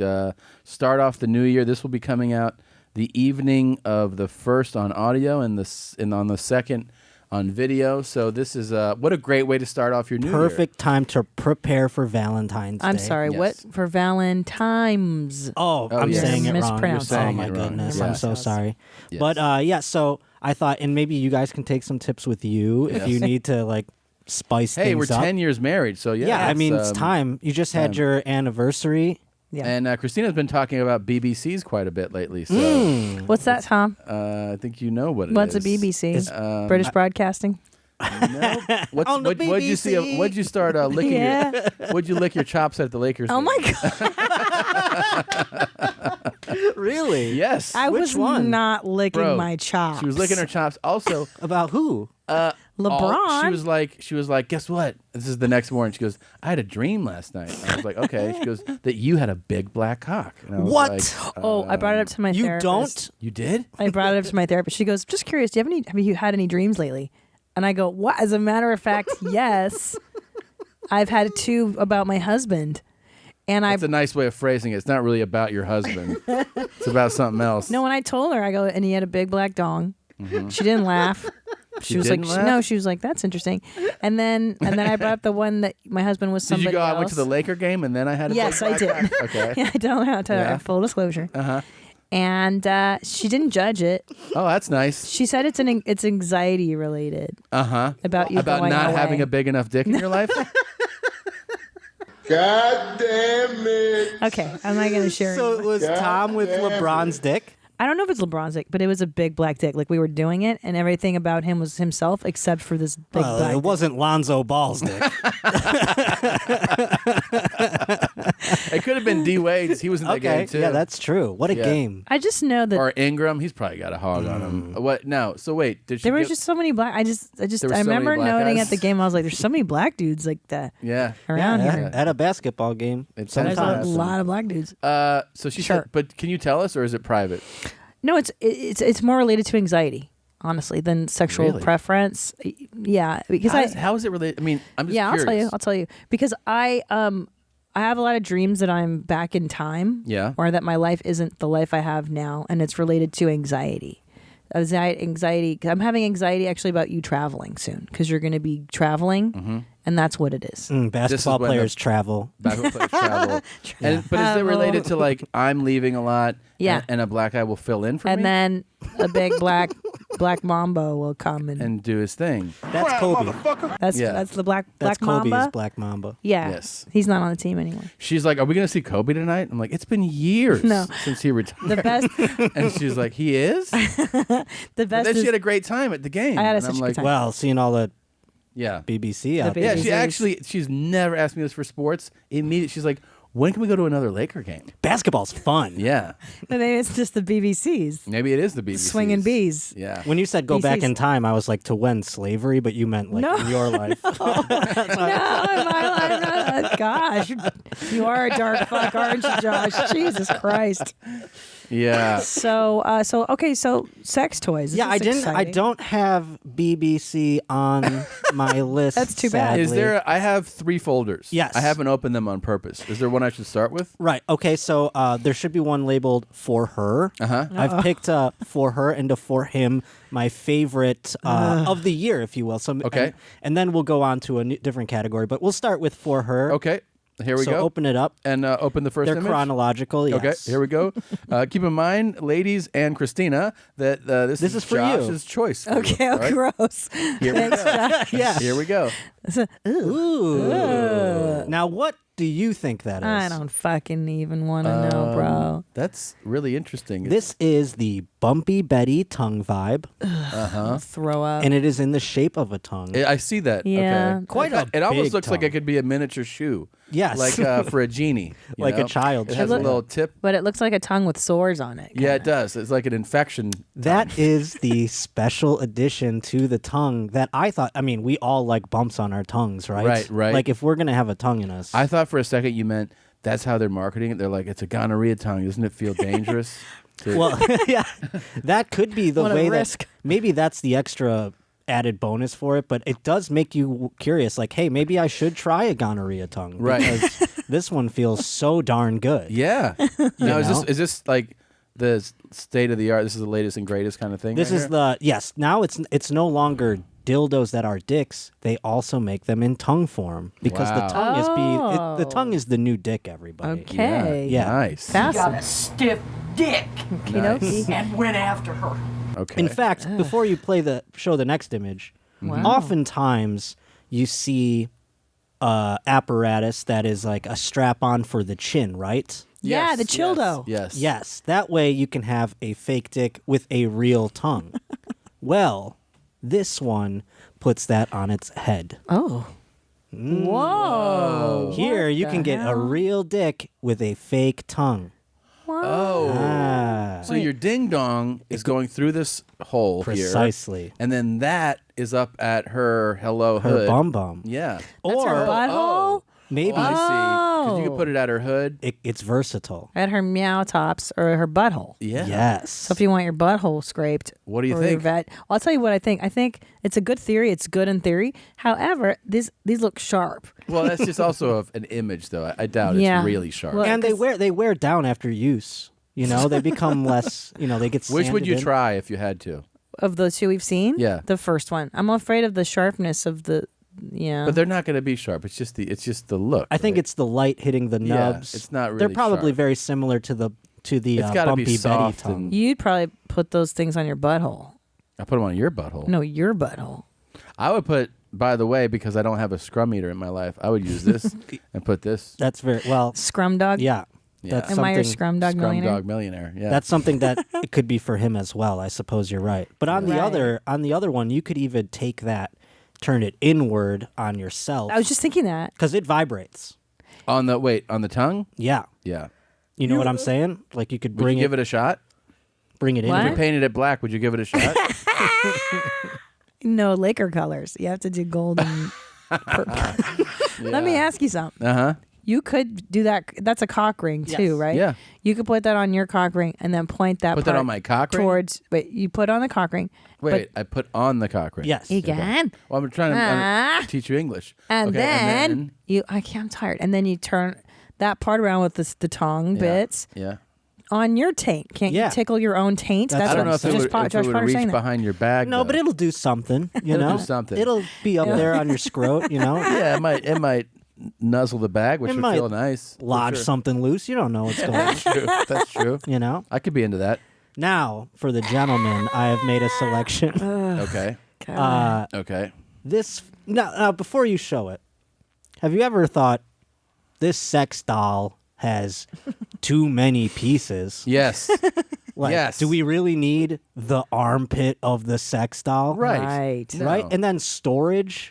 Yeah, I don't know how it's to like do it. I don't even have that. I don't have like really that big of a gap between under my bed. Right. Where do you keep a full woman? Right. True. So, this company has come up with a design that is way more efficient. Okay, let's look. Okay. Oh. What the fuck? It is all the best parts of the woman in one compact area. My God. Now you can slide this under the couch if so you this need. is- Oh my God. You can put it under the bed. This is depravity. This is awesome. the bottom of Can I tell you what I'm human- not liking? The face? Yes. All of it? The face. Because I tell you why. Why is that? It looks too small. It looks. The features look kind of childlike. They don't look. They don't okay, look well, that's adult-like. Like I see a not where doll. I see a doll. You know what I mean? Sure. It looks like a doll. You want to know face. what I'm more disturbed by? What? The vagina slit with the two tits as ears. Oh, I'm into that. It's so That weird. No, works. that's the best thing in That the works world. fine. If you ask me, The I think face looks like a misprint. you Yeah, and know? I don't know. My mind didn't jump to child because like what child Yeah, I has didn't- tits like that? I mean, geez. I mean, a couple That's lucky true. ones, but what I was thinking was just. But I mean, I love the ingenuity of giving you the. First of all, the nose is just be like, this is a face. Yeah, but Sure. I the mean, have mouth, you ever gotten nose- blown by a noseless person? Never. No. It'd Or- be weird. You Or know? always a nose. an eyeless person. I mean, Yeah, that's the well, weird thing. The tits are kind of the eyes, which is kind of nice Yeah. from that angle. Exactly. Got eye tits. You know what I do love Tit about eyes. what I do love about men in What? general? Yeah. Sometimes you guys are just no frills. Yeah. He loves his cum. This Yeah. is such a no frills sex toy. It's great. This is just like all the important bits. Man, I mean, like I said, where would you store a This is whole pretty girl? hot. This is pretty hot. I would get this. Yeah, Which one are you buying though? Are you going the They're It's the eyeless? same thing. You It's turn just it from the around. other side. yeah. Oh, wow! Now you even made this a better product. Now you know what it's missing though What? is a beehole.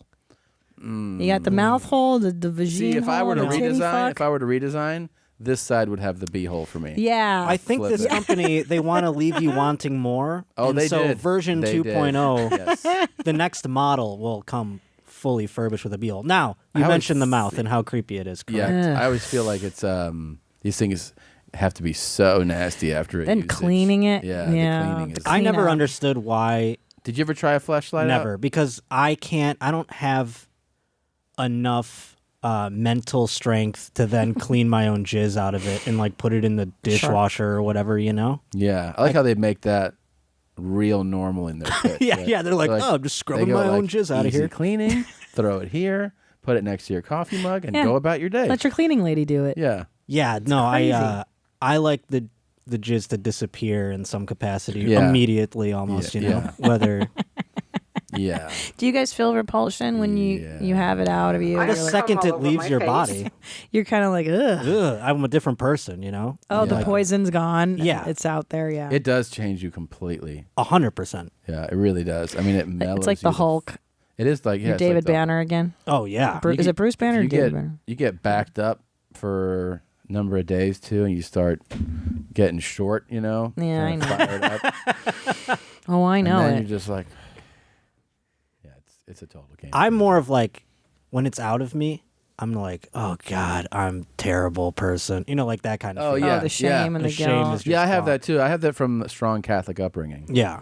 Yeah. Mine's not a Catholic thing. I don't know. It's just I hate myself thing, I think. Yeah. probably. What, now, what probably. isn't that fascinating though? If it's not like I always thought that mine was tied to that, like, and I feel that shame more alone. You know, like I don't feel it after. Yeah, it's with wrong sex. to masturbate. You're spilling your But seed. It's like the moment after it's. I'm like I'm a bad person. Yeah, I I've had feel that. it in both. I have had that. Yeah. Where I say like that, where I feel like I'm like, oh, I'm a gross person. Then when it's with a woman, I'm like, oh God, she's regretting this now. You know what I'm saying? Like that kind of thing. Yeah. Where I'm like, self-hatred's I'm sorry. Yeah. Like that's the first way I wrap things up. Yeah. That's so interesting. It's just self-loathing, maybe. You I don't guess. allow yourself pleasure. You think it's shameful. I guess. Yeah. I've always tied it to the Catholic guilt. Sure. Because in our house too, it was really bad. Like sex was like that's not even like a topic you need to discuss. You know, Yeah. not a reality. Like it was that crazy where you're like, wow, we're really pretending this hard. You know? Yeah.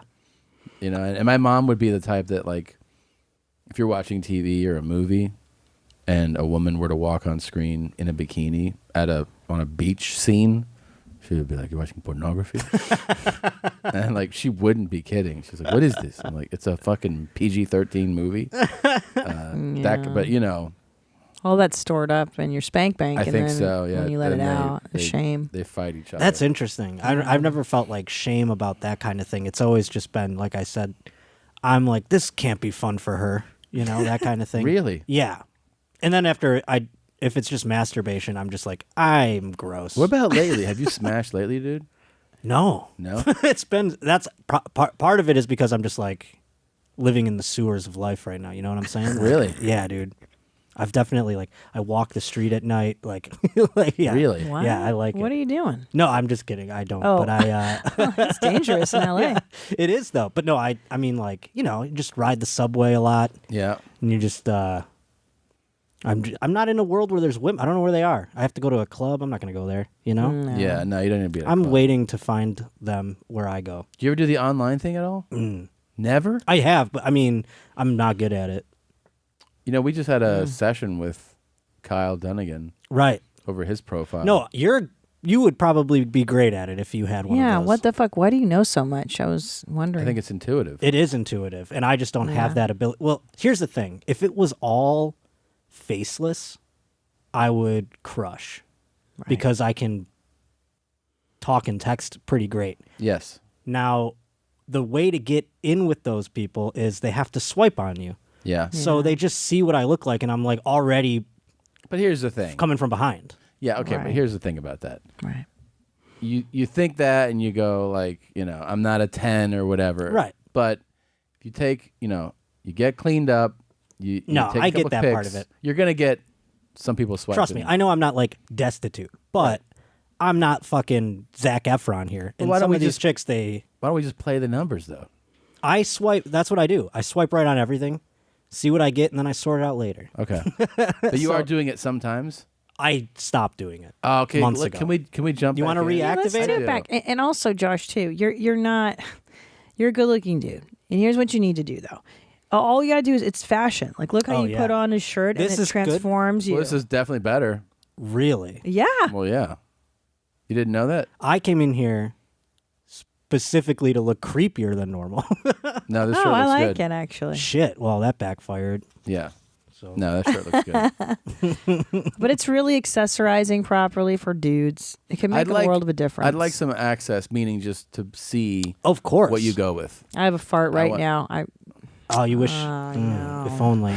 Well, I'd like to see what photos you choose. Maybe you can bring us up. I to have speed. no Hear good it? photos. Did it pick up?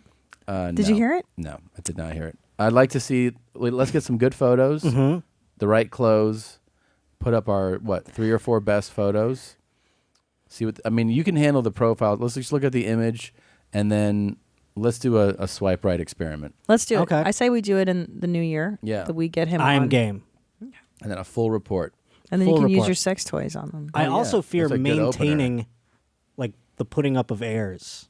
Like, what if I Yeah. regress to my lack of abilities? No, And you know what I'm saying? you're gonna be motivated. fashion wise. You're gonna be motivated. We're gonna motivate. We Okay. will motivate you. All right, I'm down. Let's do it. Let's Um, find him a lady in 2019. I'm even down. I'm even down to do this. I'll take you shopping.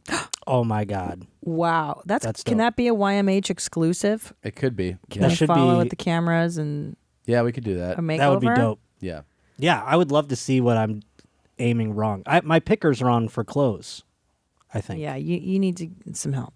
Agreed. We'll help you. What's the what is the Oh, you want to go back? Go back to the first image Okay. for one moment. You brought up the creepiest part here. yes, this mouth. Yes. Well, It's like you know what it is. I was wrong by saying what I'm saying is that it looks kind of like a doll, and dolls to me are I think of Little children's dolls. Yeah, 'cause it doesn't like look if you human just- enough. Is that what you're saying? Well, it's just like if you were to take if you go to pick up a doll right now, that's the image that I have is like those. There's a specific way that the lips lay on a Yes. doll. Well, this might help you. Go to image 2, and this might change your mind about the okay. accuracy of the mouth. Okay. Okay. I think you're right. I don't see a doll anymore. Yeah. It looks like It looks like you're doing it the way your picture is. On Yeah. First of all, it's really that looks like it's Tom's arm. Yeah. that looks like a fucking aggressive move. And Mm-hmm. for our listeners, the image is the same, I guess, apparatus. And that little mouth has obviously very pliable. Well, because it has an opening for your penis to enter. But the person obviously. is pulling the lip up. Yes, showing you. It's aggressive. It seems aggressive because they're pulling it pretty far off of the face, and you see that there's teeth in there. Yeah. Go to image 3 if you want to get a better look at it. And then full set of teeth in nice the chompers. teeth. Yeah. Now, which just goes to show, Tom, with these guys, these videos, and they're courting women and they don't even have their teeth. The teeth are very important in the human courting process. Yeah. Even your doll can't. Didn't know how the doll teeth would become important. Maybe you just want that. It's just a mental thing. Maybe she takes care of herself. You know that she's a clean lady. we want to come so badly. I know, it's so Like, gross. guys are just like, make a fucking torso with tits and a nose. It's not even a torso. You did bring up the lack of eyes, but the Jesus. teeth are there. The teeth are there. I mean, what do you think if you walk into a guy's place and you see that? Red flag. You would? Double flag. red flag. Red flag, like need to marry. Like, yeah. What is the message? I think this is desperation, definitely. Really? Yeah. I So if kind it- of don't mind a fleshlight. I don't think that's a bad thing. Yeah. I Oh, just really? But see, think- that's interesting that you're like, oh, that guy's just getting off. Like, because I think the spookiness of this thing, Oh, yeah. where it's like I want a mouth, I want a slit, and I want tits, and that's it. It's like, well, why not just go for the whole doll? Like if someone had a whole doll, I'd be okay with that. Well, It's I bring a whole fuck doll? I mean, I bring up again storage. Storage Because big. this thing is what's great about this Well, the product. thing is, they listen to their customers. Yes. What's great about this product is that you wouldn't have someone like Christina coming over and happening upon it Right. unless Right. they're snooping about. Which because is you can keep very naughty. Do not snoop. Yeah, no. So you can Don't keep that look in your in my stuff. Yeah. what is this product called, Josh, so that men can not well- buy it? Go ahead. If they want to ever have a real woman. Oh, I threw that one over there. It is the concubine breast doll, I believe, is the name of it. Why concubine? I don't know. You know, those dolls, those real dolls, first of all, for last I heard, they were about $10,000. They're God very damn expensive. it. And they're very heavy. I know a lot of women who will do the things those dolls do for $10,000. Is all I'm saying. Oh, that's true, Maybe not too. forever, but you know. Yep. For a while. my ass, man. Well, a You can get a few robot, sessions out a of robot would be ideal. I wonder if that's going to happen anytime soon. Yeah. That would be really I'm scared of that cool. whole thing. Yeah. Now, I know you two like the fancier things in life sometimes. Sure. So I thought, let's find some of the best sex toys to share with you. Oh, fancy toys. Yes, the fanciest of toys. Okay. And that's what's in this next folder. Please, I'm ready. Yes, so you can bring up the first one. Okay. gosh. Here we go. Now, this one. Oh, my God. This is a silver butt plug horsetail. Oh, my God. That is With- 100% authentic horsehair. Wow. This A is for real silver- pony play? Yeah, this is for, well, it depends on what you want. I mean, are you a brony? I don't know. This I don't think is up the brony's alley because it's Yeah. black and it's silver and cold and Yeah. Wow. it's not really the brony speed. It's more if you want to be like Viggo Mortensen in Hidalgo or some shit. You know what I'm saying? Like it's a little more Sure. that angle. I mean, also, by the way, it looks like there's some real handy work in the butt plug aspect here. Like Yes, the it's grooves. spiraled. Yeah. It's Mhm. really, It is made of actual silver. Do we have a cost on this? I was going to ask, Oh, would you like to guess? Oh, hold on. Yeah. Now, hold on. Yeah. Now, you're telling me that this is real horsehair, correct? And real silver. Okay, because I know in the weave market, when you get like clip-ons for women or extensions in your hair, human hair costs a goddamn fortune. So if you're going real hair in any capacity, I imagine it's quite expensive. So I'm going to estimate. I'm going to go real hair. I'd say this is $600. And then real silver, $1,200. Wow. It's a pretty good guess. Go ahead, Tom. Your guess? I'll guess more. $1,650. You guys are going real high. Now, this Oh, one is in okay. the thousands, but it's retailed at $3,475. Oh, my God. 3,000 for this? For a fucking Yes. Oh, you were butt doing plug? hundreds? when you said that? I thought you said 16,000. No, 1,600. Oh no. 1650. It is 3,400. Well, we guessed low. We guessed low. I thought you were going. Wow. 12,000. No. This is Shit. ridiculous. Yes, no, $3,475. Wow. For a butt plug? That is an investment. Oh, man. I mean, Lick my ass. Lick my ass. Yeah. Lick it. Can I ask you? could wear it all the time, though. Yes. You know. What's the and I mean this, like, what's the point of a butt plug? Like, is it I think it just feels good. to have it always in there? I don't know about always. Not always. I think it probably a couple things. It probably feels good to some people. Right, to just And have it resting there. just the not like a sensation. peener, Yes. like in and out. You just No, put you it just pop in it there. in. Just pop Right. it in. Okay. The And then other you thing, also go in the other way. right. Oh, And one in this- the pink, one in the stink. Yes. There you go, dog. But the other thing is, this could also get you ready if you're gonna take on some other things. in I don't your know beehole. what you mean. In other words, you put the butt plug Stretching in it out. to start, Yes. start stretching. So you go like I'm gauging running this around. train. The Lakers are in town. They're all going to get in here. I need to loosen it up. An appetizer. Yeah, Yeah, it gotcha. just gets your bum hole just going like, oh, okay, we're playing ball today. Like stretch. Sure. Exactly. Yeah, because it gets bigger as it gets kind of V-shaped, if you will. And then when the first dong comes in, your butthole's like, okay, all This is right, easy. We're ready. yeah, Yeah. It's like stretching before you run. Mm-hmm. Got a you. little warm up. Yeah. Gotcha.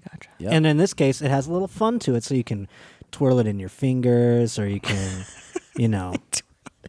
lift it up, It's true. give it a little spank. Yeah. And you can prance around. Right? Yeah. Get a thing of oats around your head. You know? Oh, yeah. And have equine diarrhea. There you go. Oh, yeah, got my pussy talking to you now. Okay. So the next item. What is this next item? This next item is the Tallyho Chair. Should I bring it Oh up? my God. Oh, yes. I'm terrified. What What? the fuck is this? What is that? You guys can't picture multiple ways to Oh, have I see sex some- on this Tallyho chair. Oh, Well, boy. This is the premier sex chair. Yeah. Is that like crocodile skin or something? It is. I don't know what it's actually. I don't know the upholstery, but it It's is like blood. designed by Mark Brazier Jones, who does Oh. furniture. I'm sure you've heard Oh. of. I But, see a doctor sitting here and eating someone's box or something here at the end, right? You're like, There's oh, one way. doctor, am I okay? And blah, blah, blah, blah, blah. There's a Just- myriad of positions you could take with Yeah. this. It's like you're 9 months pregnant, and then the doctor is like, I gotta look at your pussy. I gotta check, make sure everything's all right. And he's like, here, I always save this for the 9th month. And he unzips, then he puts it in there. He's like, yeah, everything feels all right. What are those That- called? Septulums? speculum. Speculums? Yeah. Oh yeah, my dick has to work this time because my speculum's broken. Oh my God, gonna you're use so I'm gonna use my diculum. My skin speculum. You're so stupid. Like, So people purchase these and they have sex in various positions that you can't have in a bed, apparently. I see the curves and Oh, yeah. I mean this second. Little step ladder. Yeah, that's kind of. I'll tell you, yeah, I get it. You can put your hands here in the lady. Right. Yeah. You can Get in the dog. whatever. You can Put your hands there, go Sure, upwards Oh, this right. way. Oh, yeah. The one thing I'm not really feeling. Real freaks. Yeah. Using this thing. Gotta you come up with a Yeah. whole different Yeah. things. Yeah. Yeah. When a bed just isn't enough, you know? Right. or a couch or Yeah. a sink or a floor or a hammock or the million other things. You need to buy a specific piece of furniture to fuck on. But the one that I don't like, I'm not feeling this material because it reminds me of Hellraiser. Hellbound Hellraiser 2 when the people were skinless. I'm just and saying, it was red and you know what I'm it saying? looks like snakeskin or like, red is not the some color. type of reptile. To me, Well- that just looks like it's going to be the kind that like you're sweating and sticking. It doesn't Not- seem yeah, like not like porous. soft and inviting. Yeah. Perhaps your mind will change when you'll know that this is the actual sex chair from 50 Shades of Grey. Oh, I'm such a big sold. fan. I've read every book the day they come out. Now, retail price on that. Oh. Knowing that fact. Well, knowing that it's from that film, Okay, it's all going to right. be bonkers. Yeah. I would almost say that they should tell you the price without it having been in the film. And True. then the price It was made specifically for the for film that film. It's by 6 this figures. furniture designer. No. Hold on. It's not 6 figures. Hold on. This is only the second highest priced item that I have. So Hold on. this What list. material is this? Is this leather? They don't tell us. You didn't tell us that. No, I don't. Oh, the finest of sex chairs. It is made. That is snake. Oh, So so that's they have snake it skin. right. It is Yes. snake Snake skin. So that's where the cost is going to be. And because it's a custom, It's a custom. they can't mass produce something like and this. it's in this hugely successful right, franchise. the cachet of that horse shit. Okay. $37,000. No. Okay. Okay, Go hold ahead on. and guess. Okay, let me think. Snake skin. I'm gonna go $999. Okay. Wow. Okay. It is $14,615. Oh my god! There you go. For a fuck toy? Yeah. I mean, you were really in the cheap land. This is only the second tiered. We're moving up now. Okay. Oh my gosh! The Oh yeah, third- you said that. So it Yes. should. Sorry. So get ready, I should have though. guessed higher. I'm ready. You can bring it up. Oh no, these fucking dumb things. Do you know what those are? Benoit balls. They are. I'll tell you something though. I don't know a single woman on the planet that's ever really used these. Put them in their pussies? Yeah, you're supposed to put them in your pussy and then like rock around, rock in the chair. It's Oh, yeah, got my pussy talking to you now. Well, it's for Kegel exercises. Yeah. And maybe you'll change your mind after you'll know that these are made out of solid gold. Wow. Oh. Wow. Mm-hmm. And not only that, the creators guarantee that you will not get them stuck inside your body. How? Yeah. That's on there. I don't know how. Do we know how much they weigh? I don't know how much they weigh. Shit. That would Do have we been know how many cool. carat gold? Let me.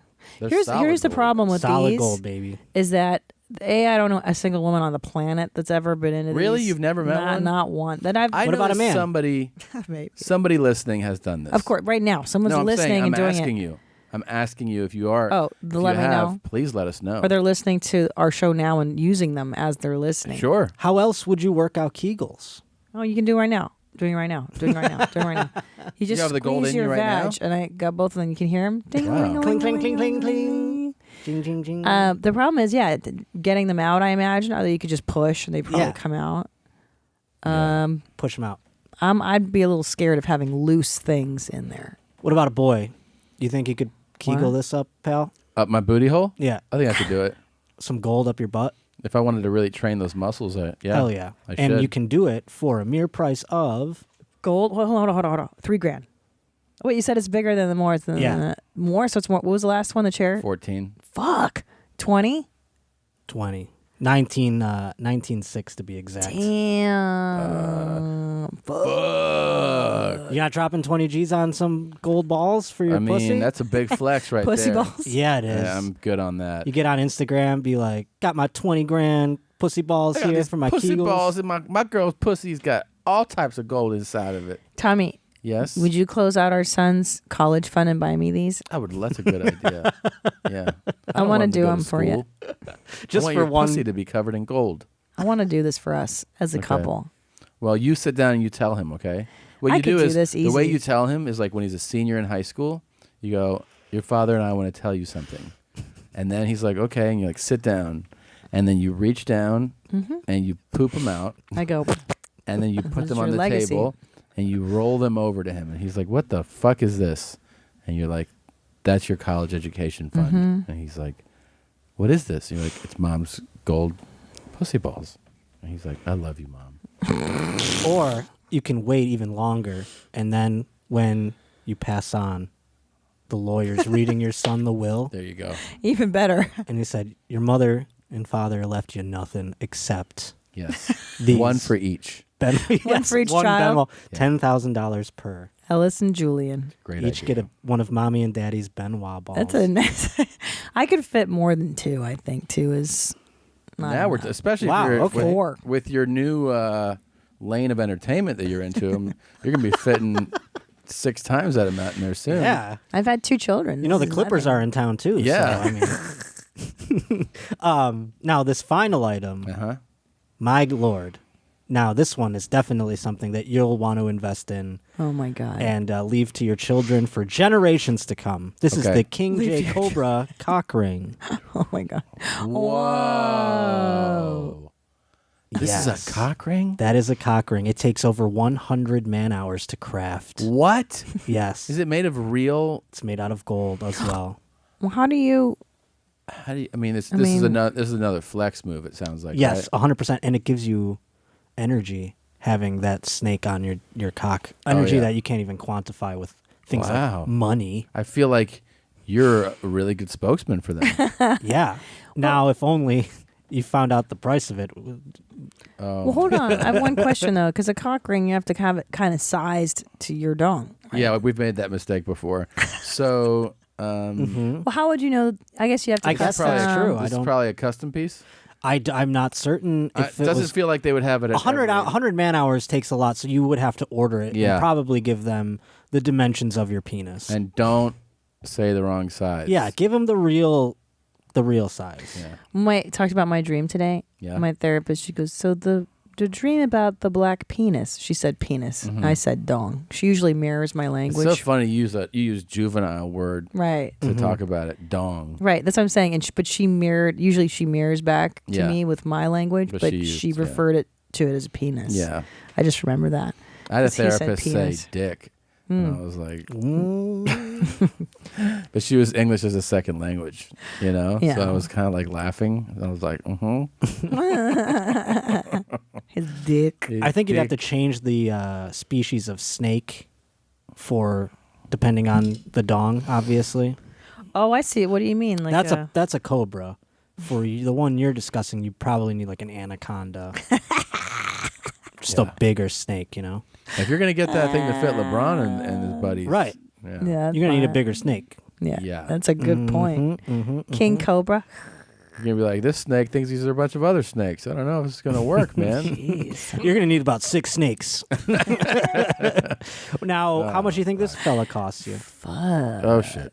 That's, dude. I mean, that could be anything. That could be like 40 grand. No, it's not it's not the most expensive. It is the most expensive. Oh, it is the most expensive. Yes. Oh, okay.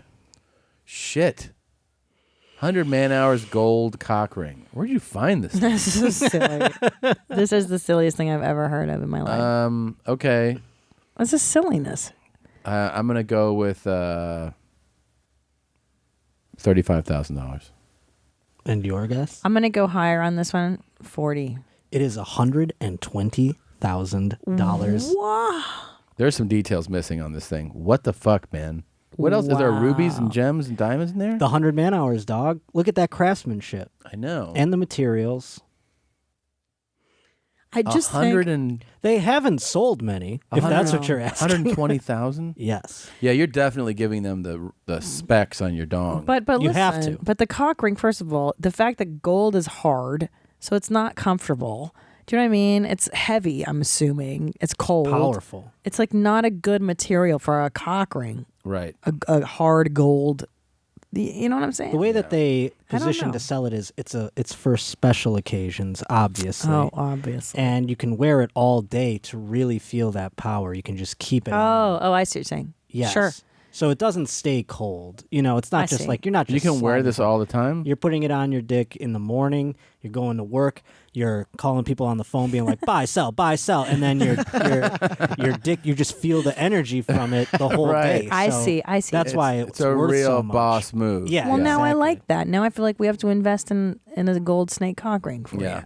Yeah, it's a really good idea. Talk to your agent. We're gonna book you a gig so you can make Hey, the can money. dude, I gotta get this cock ring. Is there anything you can do to How get me many? an extra $120,000? It's crazy. Who would spend that on a cock ring? I don't know. The Somebody's Sultan of Brunei. actually, it might even be Lakers. There might be Lakers playing with it right now. Yeah, they probably play with They it. might have That's sold. true. We know they're like we haven't sold many. I bet you fucking half of them went to some NBA guys. Yeah, They have a lot of disposable income. that's true. Josh, you definitely redeemed yourself. That was a hope fantastic so. segment, Thank you, Josh Potter. That was No problem. No, new song. Thanks for having me. We really need to make that happen. It just feels like a college party. Jesus. All right. Jesus. All right. Yeah, Really great segment with Josh Potter. that was great. I feel like he really brought it home. He really redeemed himself on that one. Well, I mean, What do you think? certainly nothing wrong with the last time No, either. I know. You really were laughing about it. I want to bring to everyone's attention a discussion, an argument we had the other day. Yeah. You often mispronounce things, and can I say why? Yes. Because I was raised by two Hungarian parents. Yes. And they were learning English, and they taught me how to speak English. It's true. So it's funny because it will carry on. Two people who didn't speak correctly will teach you, and then you will have it go on through your life For even 42 though years. You're a native English speaker. Not true. I spoke Hungarian first, and Okay. then I learned English All right. at the same time as my parents did. Well, I realized the big difference is that my mother mispronounces a lot of things, says a lot of things incorrectly. Yeah. But I always had the balance of my father, who's Right. American. So he taught you the right way. Right. And it would just stand out clearly. I'm like, oh, she's saying that completely incorrectly. Sure. And this person will balance it out. And also in my defense, Tom, Yeah. Yeah. I was an avid reader growing up. Okay. No, I read a lot of books. However, I didn't always know how to say those words aloud. So Yeah. I knew how to read them, but I didn't know how they were spoken. So that's another problem. Well, what was funny to me was that we got into this conversation about a word I'll bring up momentarily. But what's interesting Oh, God. is that I actually thought, this is what's interesting to me. Yeah. I actually thought you were pronouncing it a foreign way. Pronouncing it or pronouncing it? I actually thought you were pronouncing it a foreign way. And Right. it turns out you are actually pronouncing it the way supposedly Americans pronounce it, Mhm. even though I swear I hear it more said the British way. And so the word is the word that it's the full word that comes from, if you were to say mini, what's the full word? Miniature. You say miniature. Miniature, because I am pronouncing it spelled Miniature. I've Miniature. Always, I've hung out with some weird people, but Miniature. I've always heard people say miniature. Miniature. And it turns out the way that I'm used to saying it is how the Brits would say it. Miniature. Miniature. They say miniature, and that's what I say. Miniature. And I thought Miniature. you were such a weird person, you know? Miniature. So the Americans say Miniature, but I swear more Americans that I've had conversations with pronounce it the Miniature. British way. miniature. Miniature. I agree. I've heard it spoken both ways. Miniature. Miniature. Min. E. Sure. Oh my God! I want miniature. I want her to do all our announcements. Yeah, this is these American flag here to let us know that this is an American way of saying it. I still think it sounds so stupid. I've only ever thought of it as miniature. I swear to you, miniature. It was the first time that it ever caught my attention was with you in bed when you're like, oh, like a miniature one? I was like, wait, what the fuck? I've only ever said or heard Miniature. Miniature. Now, that's interesting, though, because you'd think that the British pronunciation is miniature. Exactly, which is why I accused you of saying it the British way. Correct. See, I was thinking, oh, the phonetic pronunciation must be the British way. Correct. And that us as Americans are saying, like, I was thinking that my pronunciation must be the dumb American adoption of it. Correct. Miniature, but it's the other way around. Let me tell you another one that just occurred to me that I'd like to investigate right now. Okay. Now, when I lived in England for a year, Yes. They would always say the phrase "rightly so," and "rightly so," And rightly so. and "rightly so." Yeah. Now, I don't know if in the U.S. because I've said, "Yeah, rightly so," and someone goes, "You mean rightfully so?"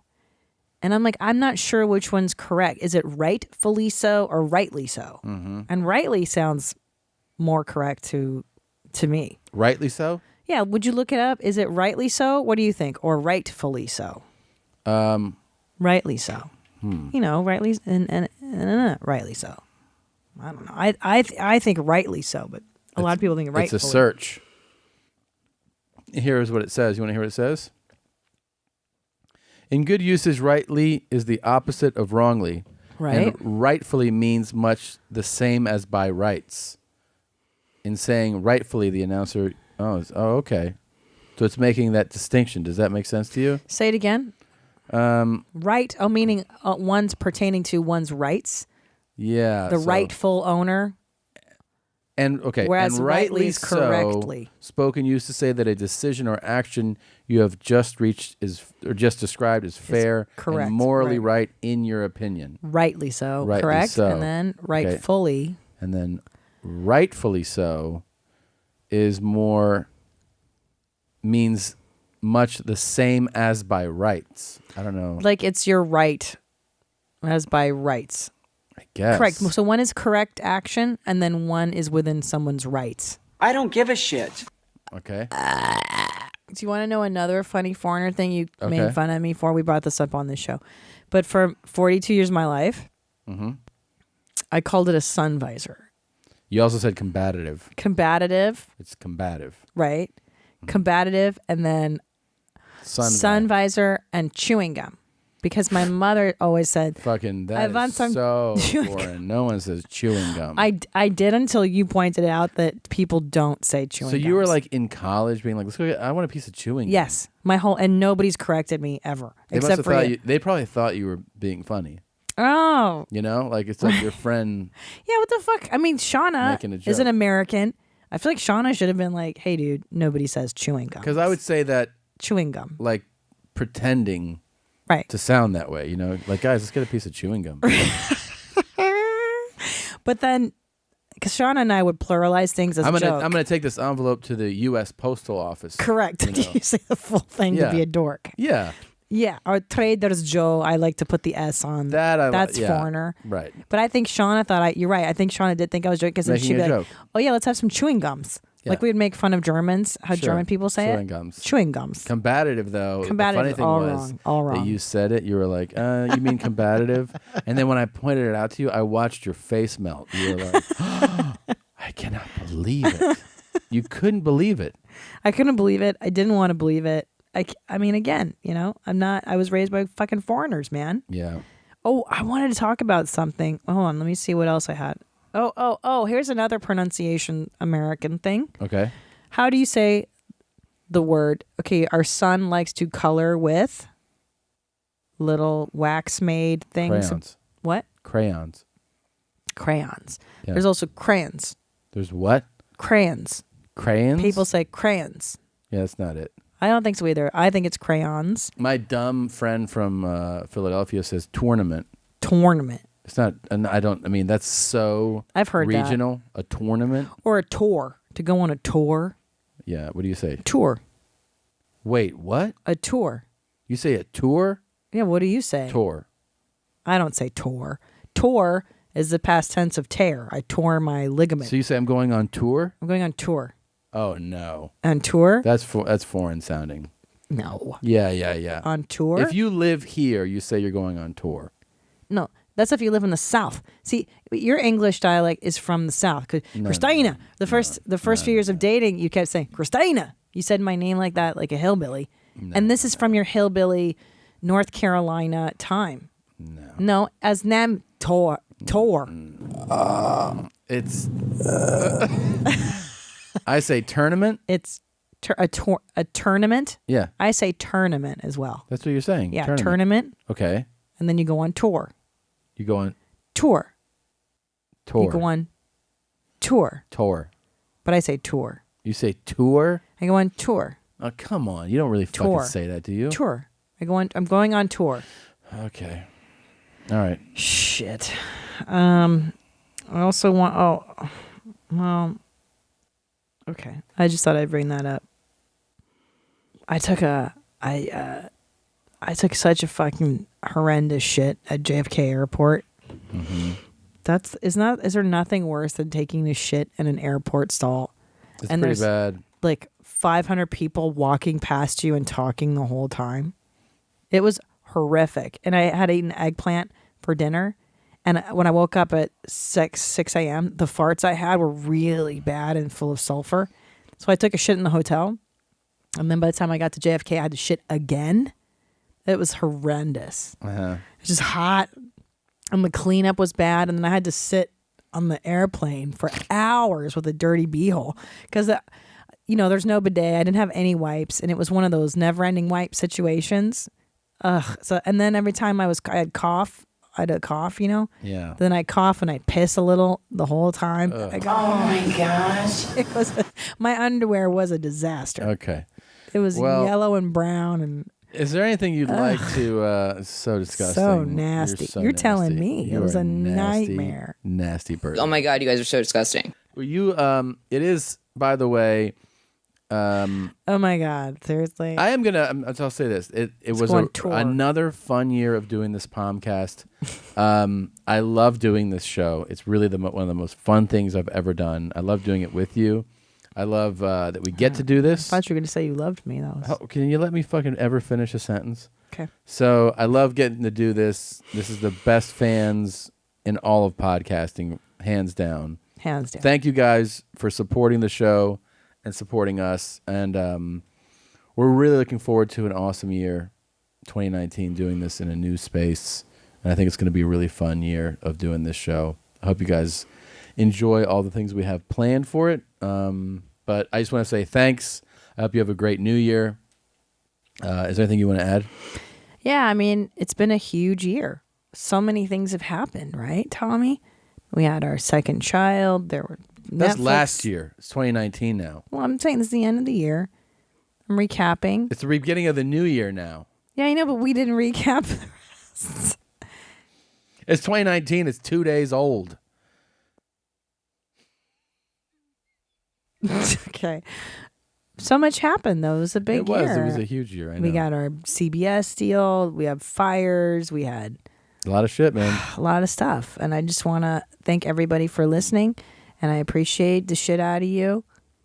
Pomcast is always there for me, Me too. And I love you guys. And stay black. It's a real nice message. So we'll leave on that. Happy New Year. Nappy Jew hair. Have a good one. Here's a song from Please, Isaiah Black. Have a great New Year. We love you. Bye, guys. You can't say retarded anymore.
PC police step in.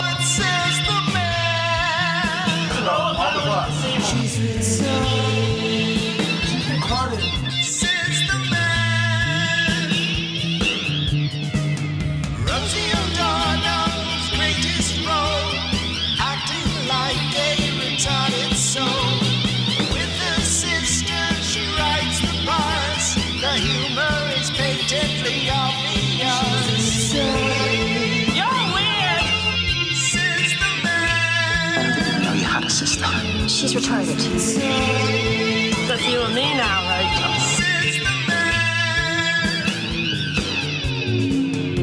Excellent.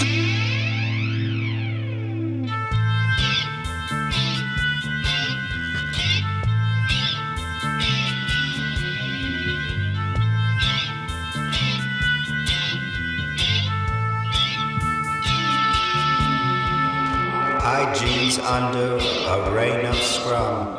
Podcast is in action. YMH Dub Now rub. What is your reaction? She's retarded. She called me retarded. I'm with you on that. Marijuana. They call me a retard. You know, some things No. you just don't say. There are words you can't say. Retarded midget and things like that stay. Free speech exists, but it's tight. Their power is patently obvious. She's retarded. Says the man. This is my teddy bear. She's retarded. She's retarded. Says the man. I told you Temple started. She's retarded.